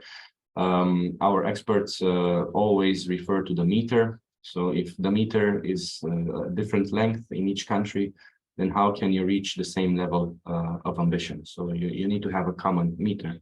Then, of course, the requirements that you set out are different in all the countries. So, as I said, if you don't have this common approach when it comes to all the different aspects, definitions, calculation methods, and so on, if the methodologies are different, then the output of the whole process has a different meaning. And it can lead, as I said, to a different level of ambition and to a certain extent to fake high-performing buildings. And you will see in the next slide some concrete examples on that. And in terms of national choices, the Annex A, Annex B approach, maybe some of you are very familiar with it, is something that allows to report about the national calculation methodology, even if it's not using per se the set of EPB standards, but just to understand how it relates to the common framework. We have a lot of details on our website. We had a service contract with DG Energy in between 2018 and 2021. I was involved myself in that, and you can see here some of the elements that you can find on our website. And the content is continuously growing, and a lot of the things that U-cert Project brought added value created through the U-cert Project implementation is also being integrated now as we have reached the final step in the project. It's very important, as I already said, that you shouldn't be scared when you see 61 standards, thousands of pages, of course, behind that, the standards, the technical reports that come with the standards. In this slide, you can see these are the core EPB standards needed for the calculation methodology. Coming back to a question raised earlier today by Atanas, thank you again. So every 5 years, there is a systematic review process at both SEN and ISO level. And this process already started last year. In between July and December, all the national standards bodies were asked to send their inputs on specific EPB standards or on the full package. And this is not only due to the common process that you have at SEN and ISO, but also because of the EPBD recast. So this game-changing, I would say, novelties like zero emission buildings or minimum energy performance standards, they need to be integrated within this set of standards. It doesn't mean that the standards will change dramatically. It's rather just add-ons here and there to make things clear for EPBD recast implementation. This is a tentative wish list that our experts could share for this presentation today. You can see that there is an increased ask for convergence in terms of the national choices. There are hundreds of choices. In U-cert, we have quite a few deliverables that guide you to see exactly which are the most relevant choices that you really need to be careful with. So there has been this ask already to make the whole process more streamlined, so to decrease this number of choices that need to be made. There is this digitalization, as you know, it's encompassing every aspect of our lives. So also in the standards world, there is this digitalization for standards to make them machine readable and software proof. There is an ask to have an open source core software tool. This is something that's lacking. It's something that in each country needs to be somehow developed from scratch. And I think you all know about the Energy Plus tool that was developed many years ago by the Department of Energy in the United States of America. So this would be something similar to that if you want, an open source with no fancy graphical interface, just the calculation core for this common framework. And this is something that was asked most notably by member states that are smaller or don't have the capacity to do something like this. Because we know from the service contract that many member states would use the EPB standards as of tomorrow, but there is this barrier that they don't have a software tool, and it demands a lot of capacity for them to develop it on their own. There are exceptions, of course, in the bigger member states. This is already in place. The long-term strategy, as I said, 1/3 of these standards are already global standards. So the long term is to bring all of them at ISO level in this 52,000 family. The EPBD recast, of course, everything that comes with it is within this wish list. Nothing can start with respect to this actual systematic review until the EPBD recast is closed. So that will come clear sometime during this year. And again, relating to Atanas's assumptions this morning, most likely there will be another mandate or an ask from the European Commission to send to integrate the EPBD recast within the set of EPB standards, in addition to this systematic review wish list. Now I come back to the question Stanislav this morning. There isn't a clear coherence in between the directives. So if you look at EPBD, the energy performance, the EED, the energy efficiency directive, and the renewable energy directive, of course, you can find in all of them primary energy. And to a certain extent, we all believe we understand what that means. But there is a difference between total primary energy and overall primary energy. And these are the definitions from the set of EPB standards. So these are more the technical, I would say. In the policy, in the directives, you often see them being misused or I would say confused in between each other. For example, I know in the policy debate, they often say total non-renewable primary energy. And if you look at the definitions from the EPB standards, it doesn't make sense because total is always both non-renewable and renewable. So it should be overall non-renewable primary energy. So this is something that will, with the EPBD recast, it will be sorted out. There will be this clarity. And as I said, with the systematic review, there will be full coherence. When it comes to the energy balance, again, if you look at the policy, they refer to it as total annual primary energy. And again, the word total is misleading because it means both non-renewable and renewable, when in fact the net annual energy performance is the correct term to use, and it can be total, non-renewable, or renewable. And this is the energy balance over a longer period of time, a month or a year. In this case, of course, it's net annual, it's a year. And within this net annual energy performance, basically you can arrive at a zero emission building, which is not true in reality, because everything that you produce when you have renewables is being somehow used to cover the non-renewable energy that was used in the times of the year when there wasn't enough renewable and you had fossil fuel-based energy from the grid.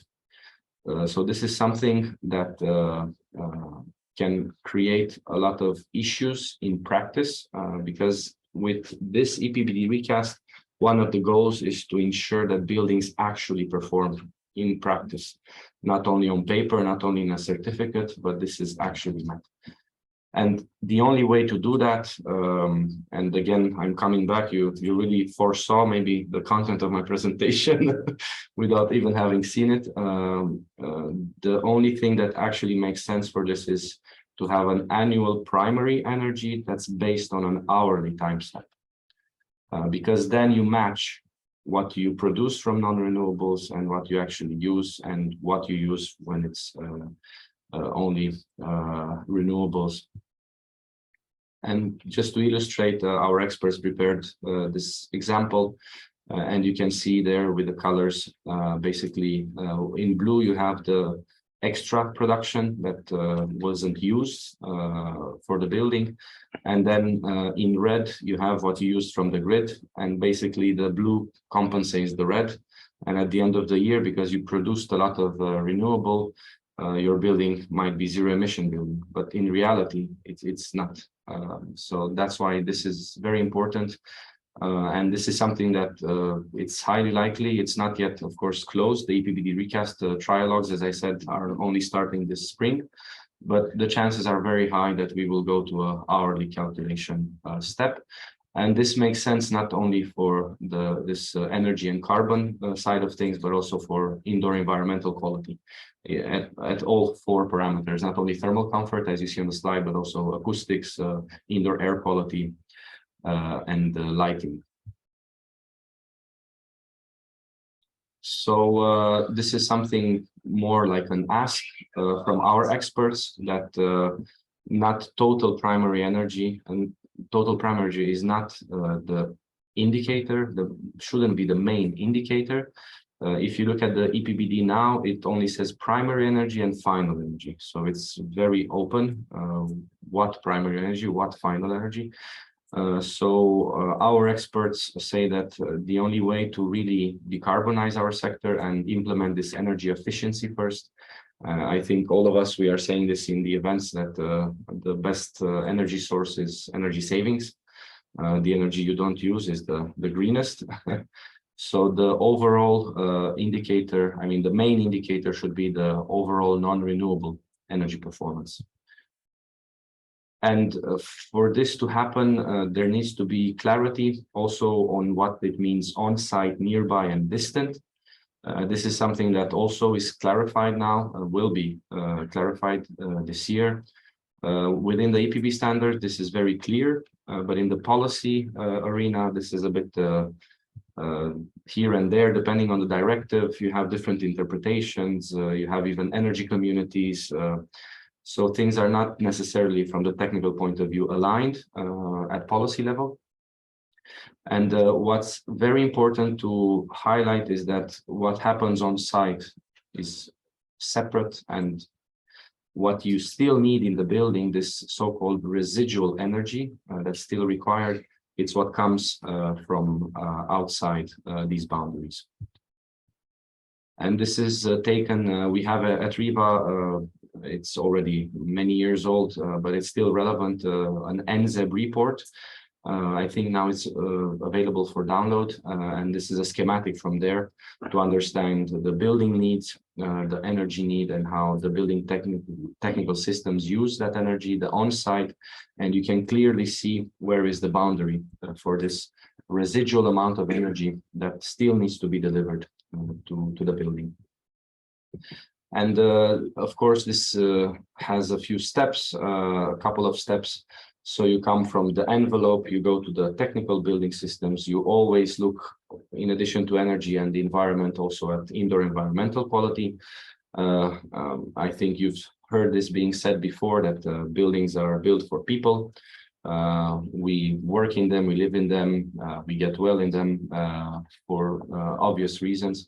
So you shouldn't sacrifice indoor environmental quality just to achieve high-performance buildings.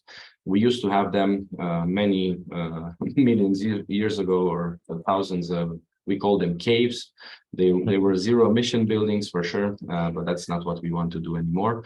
And this fake ZEB should be completely prevented. So to avoid covering fossil fuel produced energy with with renewable energy that was produced in excess in certain times of the year. And then you arrive at this residual energy, and this is something that can be easily calculated using the set of EPB standards, looking at what still needs to be delivered to the building with the overall non-renewable energy indicator. And of course, we have our direction set now for zero emission buildings.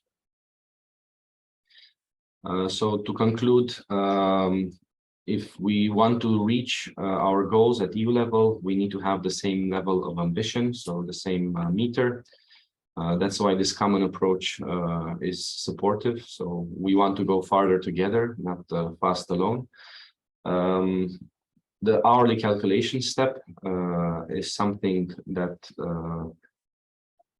is a prerequisite to actually have performant buildings in practice. Otherwise, all these processes that we do to assess buildings would just be an administrative task. As Peter already said, we identified this at the beginning of U-cert, that's something that should be overcome. And all the smart building technology, so all the interactions with the grid, this matching when energy is produced, if it's from renewables, non-renewables, this smartness of building also needs an hourly approach.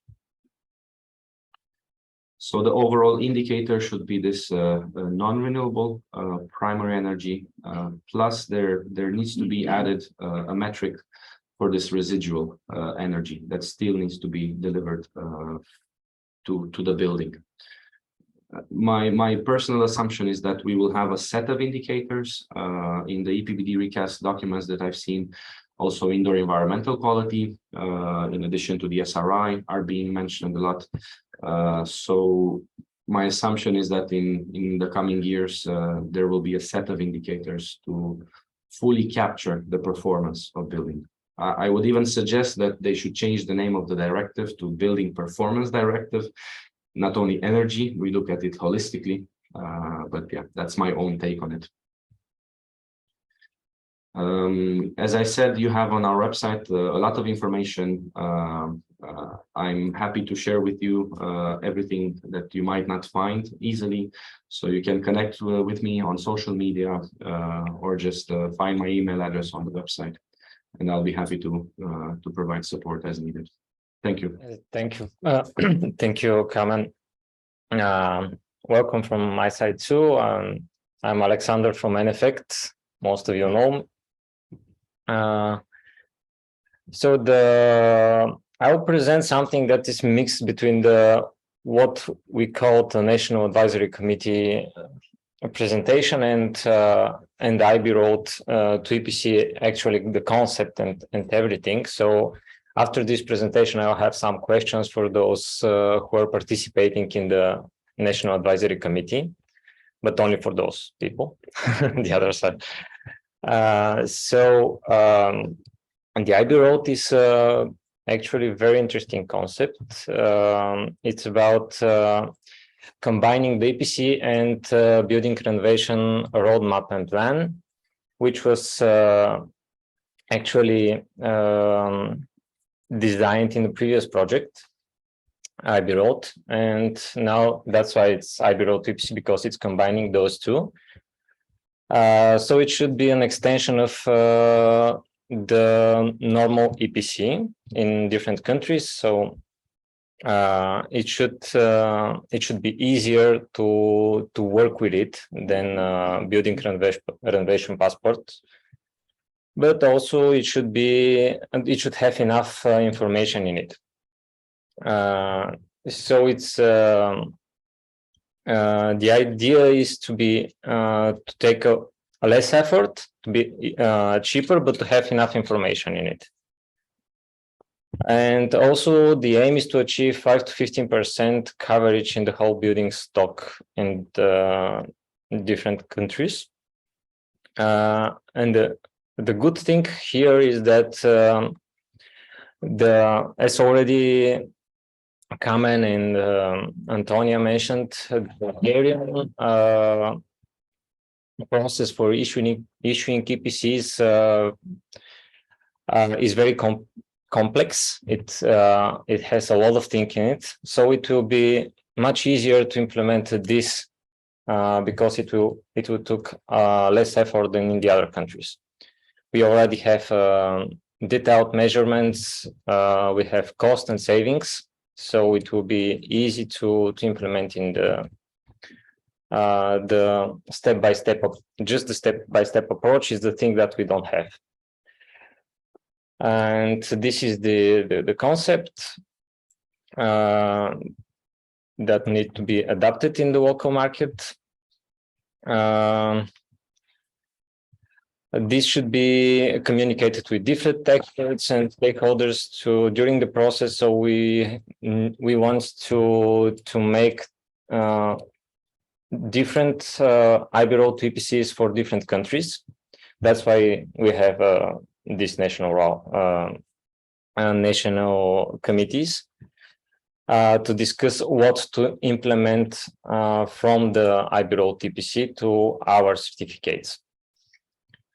And the place where IB road is presented is between the EPC and the building renovation passport, as I already mentioned. And we have a normal process of issuing EPC. Then we have additional modules. We have basic modules in the IB road EPC and advanced version that will be for more, let's say, complicated and more ambitious countries. So the basic model is the one in the red, and it will have the options to expand with the SRI module. We already talked about smart readiness indicator, of course, environmental air quality module, and another additional modules, of course, photo model, cost models, and energy demand. So the basic module needs to have an on-site visit. It's required. Also, the energy auditor has to enter a few additional details on top of the normal EPC to make step-by-step approach. And there should be stepwise recommendations that are avoiding locking effect. for those who don't know, walking effect is something really, really important when we do stepwise measures. Because if we do something, we need to think about the future measure, not to make it easier to apply after that. And for example, not to put 5 centimeters of insulation with all the layers on top of it, and then add additional 15 centimeters of insulation to make it 20, because we are doing twice the same job, and the price will be twice than just adding a 20 centimeter of insulation.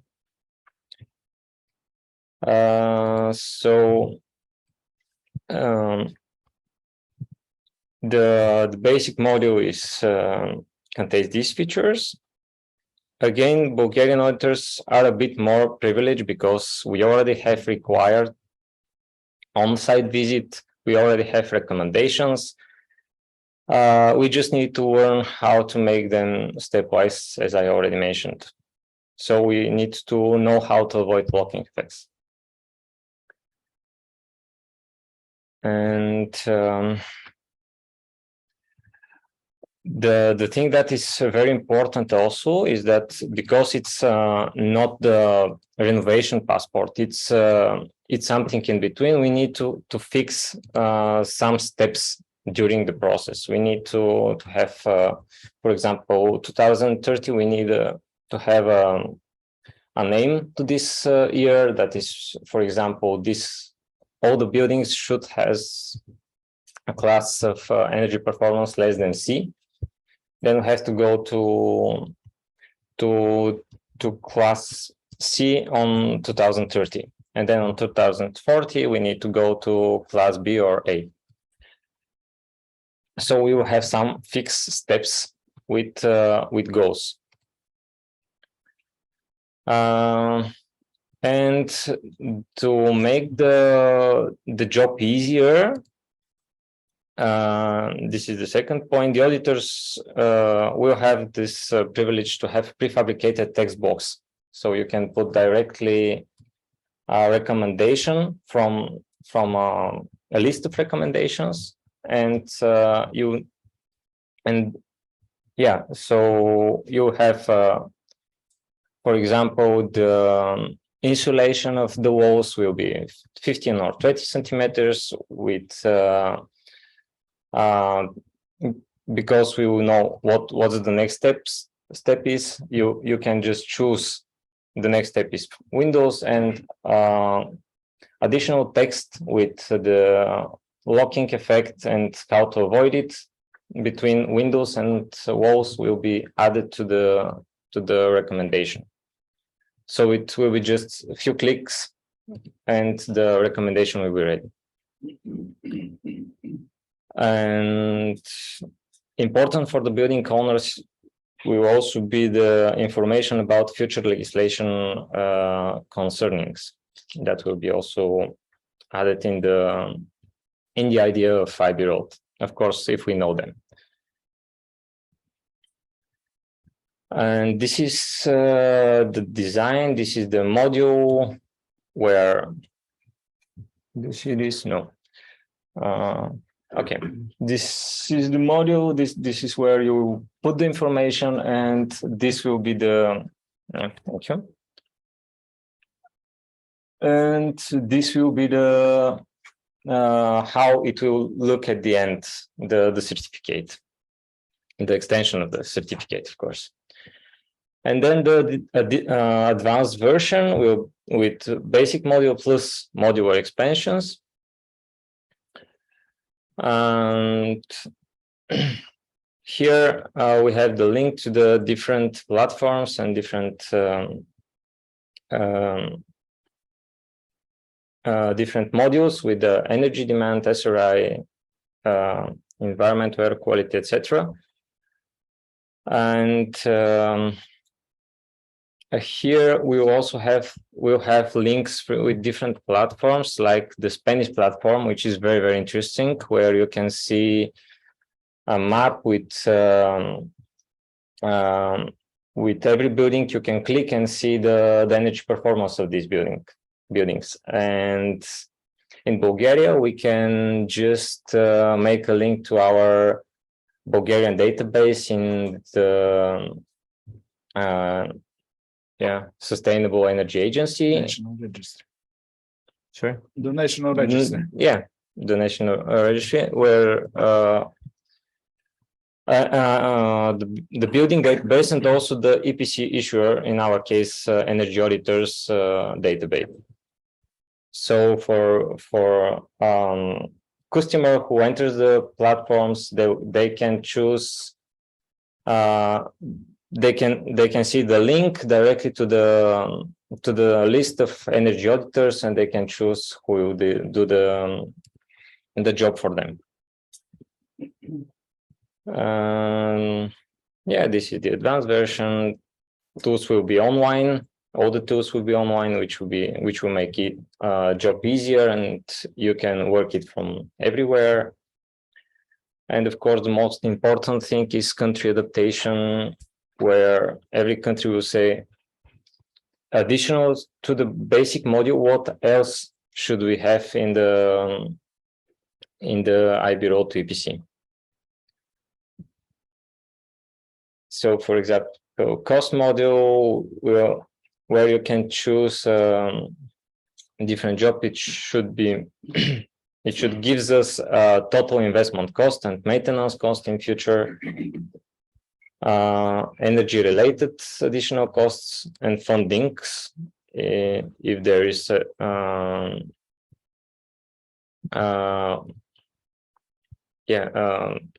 like fundings right now that we can use.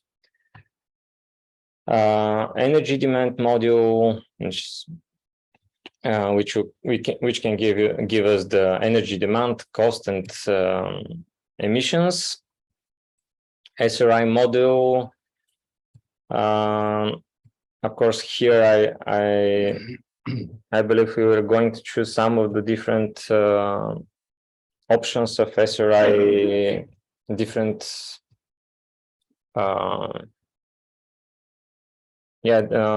different SRI modules practice that are used for SRI.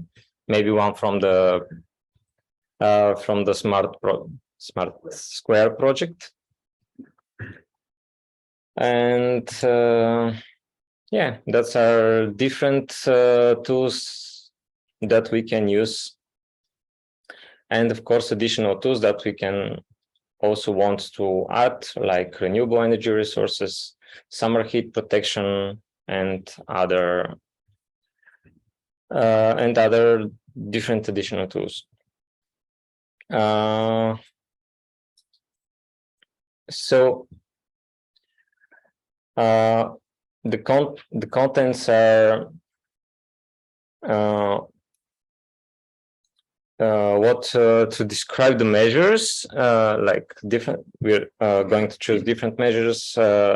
The likely time spent to implement measures, and there are fixed time frames in 2030, 2040, and 2050, where we'll add some points that we are going to that we want to achieve to this year. And those things should be linked with the LTRS and other different documents. And of course, obligations of the buildings. And as I already mentioned, to lock in a situation the explanation how to prevent the locking effect. Again, the design of the tool, the certificate. So we will have the basic building and step by step how we are going to achieve the target in 2050.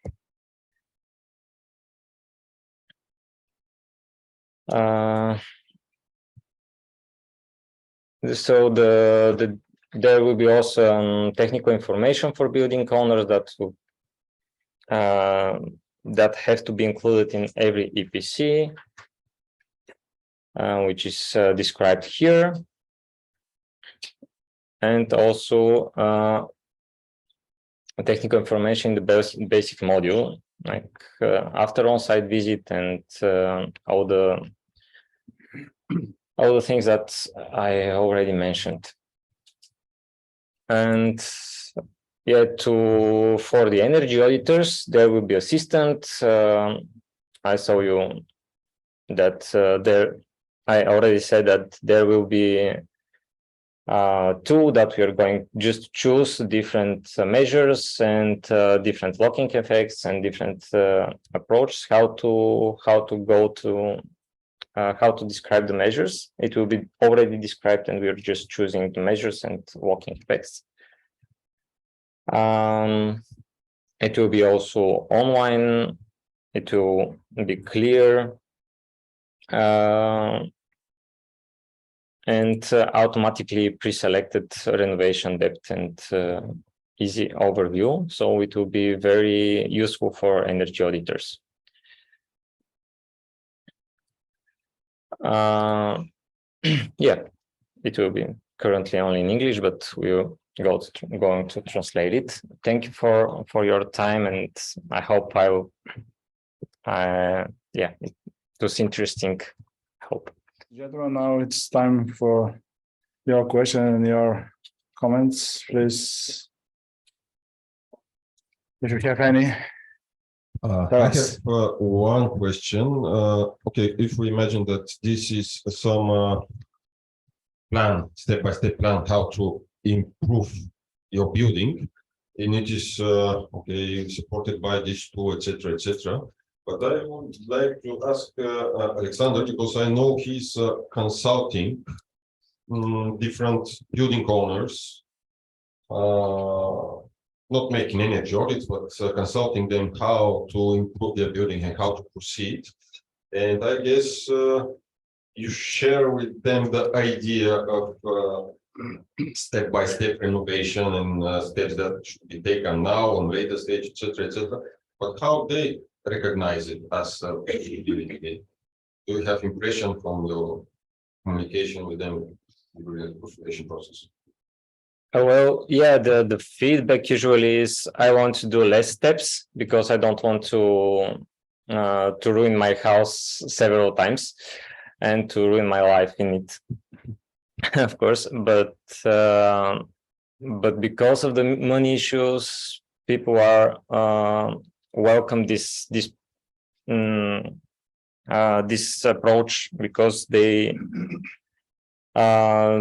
Bulgarians are usually afraid from loans, so we prefer to use our money right now and what we have. So the approach is welcome, like, and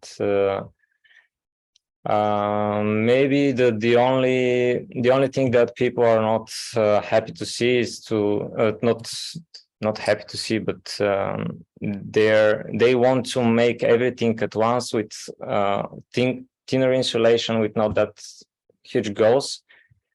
But after some chats with them and explanations, they are agree to do less with more effort because they will know that they are going to they will be also able to improve their building again in a few years, and it will be much better than just making everything on top. And yeah.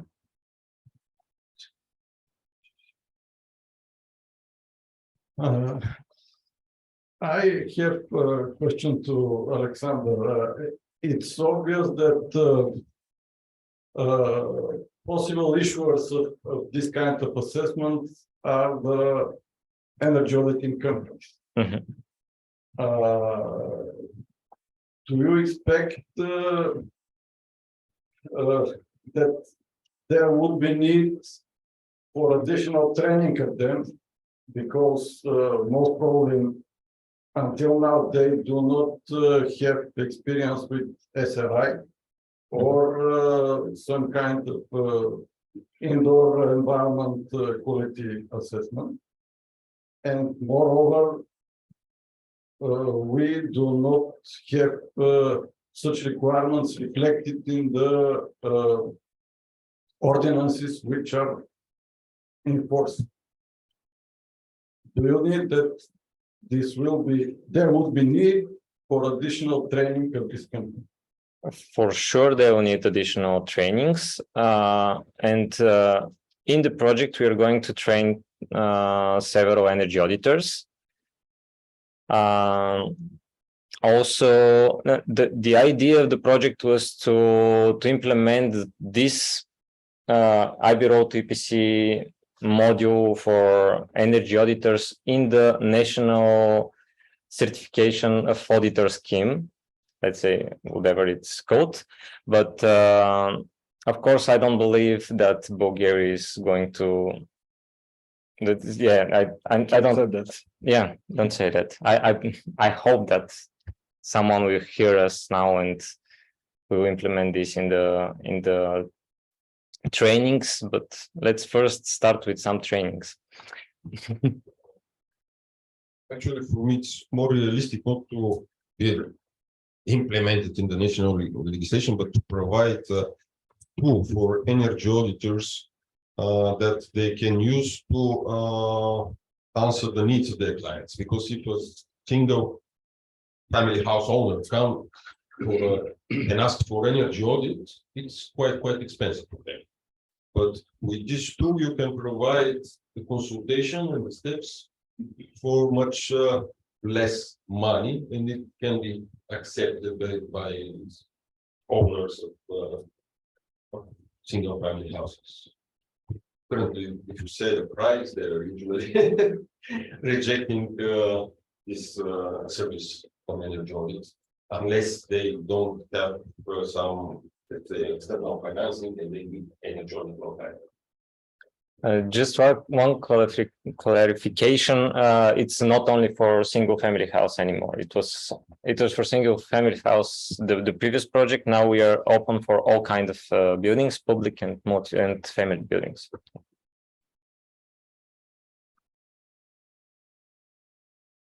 Okay. We have one question regarding the common methodology for dynamic building modeling. Is there any current project which is dealing for European climate database, and also to reflect in this database the future climate changes?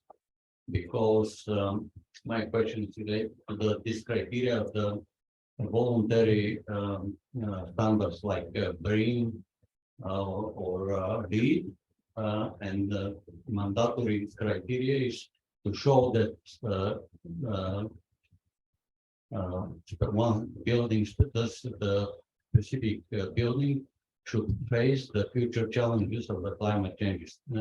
In other words, to ensure the same indoor comfort with the same building services and the same building envelope. Moreover, when it is we know that the initial investment is high to improve the building envelope and to use renewables or whatever. And in this case, is there any database, for example, in after 20 or 30 years to reflect these climate changes for all countries in Yeah, thank you very much for the question. So looking at the present moment first, so there is one of the Directorate Generals of the European Commission, the Joint Research Center. So it's the in-house researchers of the European Commission. They have prepared a database for climatic data, this multi-annual climatic data. And our experts at EPB Center, they prepared an Excel spreadsheet that converts that data to the input required in the set of EPB standards. I know this is something that in some member states is an issue, that there isn't officially recognized climate data for the hourly time step to be implemented. But this GRC database has it, and they claim they have it for all locations in Europe. I didn't open it myself, but our experts at EPB Center, they say they cover everything. And I know, as I'm from Romania, I still follow what's happening also via our member association at RIVA. That was one of the barriers or obstacles to go from the monthly method to the hourly method. So this isn't a barrier in reality. This data is already there and it's freely available. Of course, then it needs to be recognized by the authorities in the given country. So from that point of view, the data is there. When it comes to this climate resilience, this is a topic being discussed, and that's why this introduction of zero emission buildings makes a step and goes further in broadening the scope of building performance improvements. And the Commission has a service, they call it the Foresight service, but I don't know any concrete plans for this to be implemented. So now in this EPBD recast, it's not necessarily per se taken into account. They look at the other aspects that have a more immediate impact. But in general, I think the position of the Commission is that as long as you apply this energy efficiency first principle, so you reduce the energy use as much as possible, you add these indicators, additional indicators, also for indoor environmental quality. It's already a big leap to a certain extent, but it's a very good point that you raise. And I know, in fact, there are many researchers working around Europe in these climate resilience activities, PhD students or even at master level, because indeed we see how things are changing. With each year, the climate becomes more extreme, more unpredictable. And if we design buildings indeed for this multi-annual statistics that we have available, even if it's hourly, it doesn't mean they are future-proof. So it's something I'm sure will come in the next year somehow. Maybe not to open up a directive or something per se, but to have at least a plan how to cope with this. Thank you.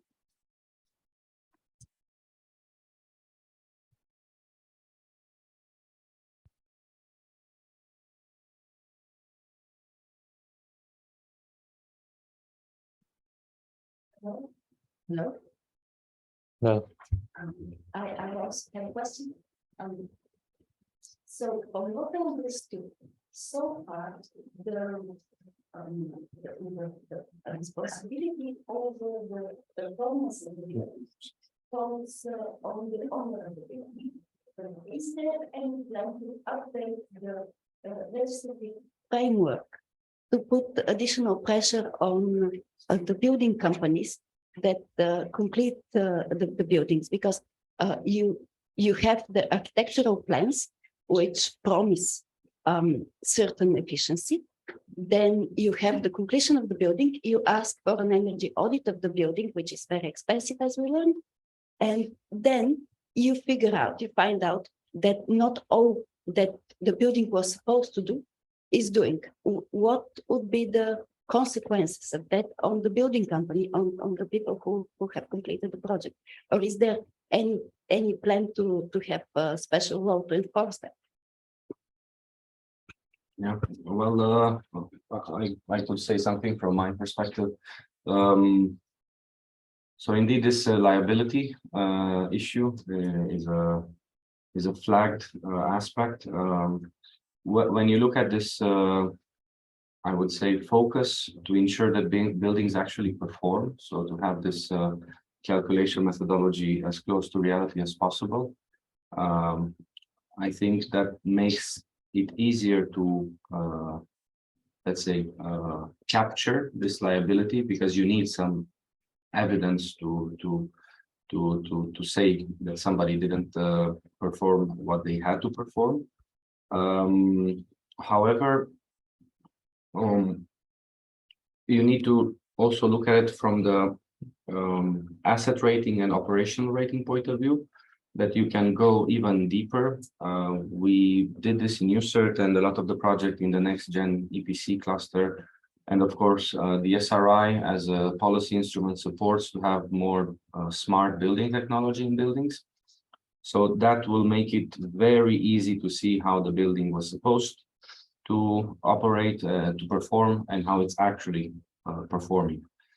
Of course, there can be explanations here and there because in the asset rating, you need to assume certain behavior of the occupants. You have this multi-annual climatic data. So, of course, you need to normalize to have this operational rating. And there is actually a working group for the EPB standards that just started last year on this operational rating to have a common approach, because there are some member states that do it. I'm very happy to hear that in Bulgaria you also correct this when you have the data, because it's very important. But I don't know of any, I would say, public initiative in this respect. I only see from the private sector. There are these big companies. I don't want to say names to advertise them, but I know that there are companies that offer contractually performance guarantees. And if the building doesn't perform as it was supposed to perform, they have penalties. But this is rather in the private part. These are large multinational building developers that can provide guarantees. And the client, I mean, the clients that take them, they take them for this because they guarantee that the building will actually perform. And that makes it for sure that the building performance will be followed up, it will be monitored. But from the public side, I don't know any such things. And I know that liability, I worked in Romania, so I know there it's 2 years. You need to guarantee for 2 years. So after those 2 years pass, yeah, who's to blame if something goes wrong? So yeah, it's an issue, but I don't know from the policy point of view how this can be actually put in place. So sorry, I cannot give a clear answer. These are the elements that I could share.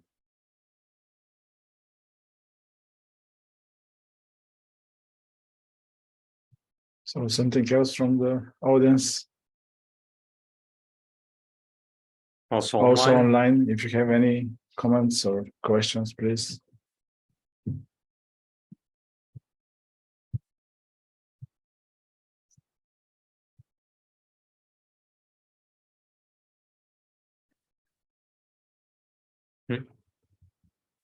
Do you have any questions? Okay. Maybe I would like to ask something on that. In my presentation, I pointed out that Bulgaria was the only country among the cross-testing countries that included the appliances in the EPC. And what do you think about this choice? Is it a right approach or not? Yeah. Well, what I can say is that maybe you've heard this. So at EU level, you have the so-called EPB uses. So this was a political decision. In the directive, it's clear what should be integrated, what energy uses should be in the performance assessment. Still, member states have a degree of flexibility there. You can add everything. My personal opinion as an engineer, I would put everything, even plug loads, because the buildings use energy and it's because of us. So if you don't do that, then how can you actually change? Because to a large extent, our behavior impacts also how much energy we use. But then from the policy point of view, there is a red flag. But how do you assess this? What methodology do you use? So the only thing that I've heard similar in Estonia. They have appliances, for example, because there you can, you can model a bit. You can have some assumptions. So from my point of view, it's the best way forward to include all the energy uses in a building. But then you always get to this point, also like with the liability, it's a gray area, and yeah, how do you actually make it happen within the policy instruments, and then the schemes that come with assessment and certification. So that's why I'm sure many member states are afraid to touch it, because then people, laypersons, they will feel that they are forced to have a certain class, and in that class they are forced, like how much they dry their hair, or I don't know, you know, how much they use certain appliances. I don't know, maybe they have a treadmill at home, they cannot run as much as they want at home, so stuff like that. It will be intrusive somehow if you cover everything. But with appliances, I guess it has been done. You guys did it, and in other countries, so for sure that should be there. That's my personal point of view, of course. In my part, okay. Because from another perspective, if looking for the building energy characteristics, appliances change. Appliances change, the inhabitants change. You have, let's say, a retired couple living in a flat, and after 10 years, you have a young family with 3 children. So the different type of use of this apartment is not supposed to reflect its energy characteristics. We have another example, for example, office building that they put in the basement a Bitcoin digger that was 37 kilowatts working 24/7. And if you include it in the building characteristics, it rises with 2 classes. And this digger will be there 3 years as the contract is, and then it's gone. So you cannot assess the building by the moment condition. Our suggestion was to use fixed values, the type of buildings. I can share, for example, I don't know if it's still like that in Norway. Colleague from Norway said that they calculate the energy performance of buildings with fixed values for the appliances. But in addition, they calculate the actual use just to present it to the owner if there is a difference. But appliances and the way you inhabit the building in this moment and that moment should not actually reflect of the building characteristics, because this building is there for 50 years. Now, 3 people are living there, next year 1.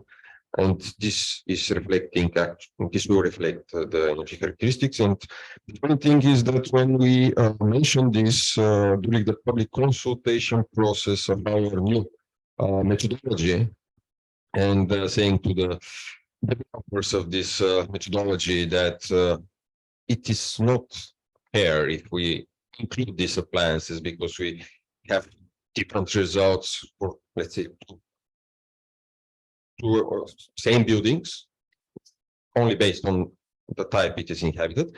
They said that according to the EPBD, we should include all the consumption of the building systems. And they see appliances like part of the building systems, which was quite a funny answer from their side. I mean, this laptop is not part of the building systems right now, but it's just for to share our experience with the communication with the officials that developed the ordinance in Bulgaria.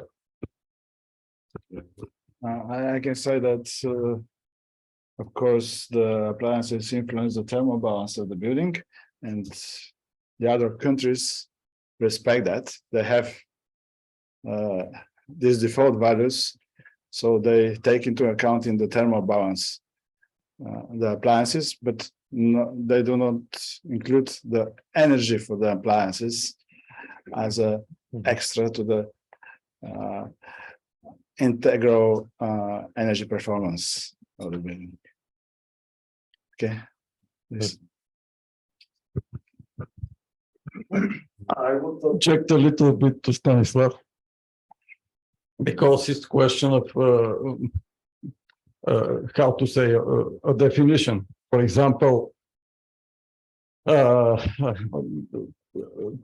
thermal pump air handling unit is an appliance, but at the same time, it is part of the building installations. That's one. Second, you can have, this is a, how to say, textbook example. You can have two identical schools, let's say even in one city. But one of them has 8 computer rooms and the other one has just one.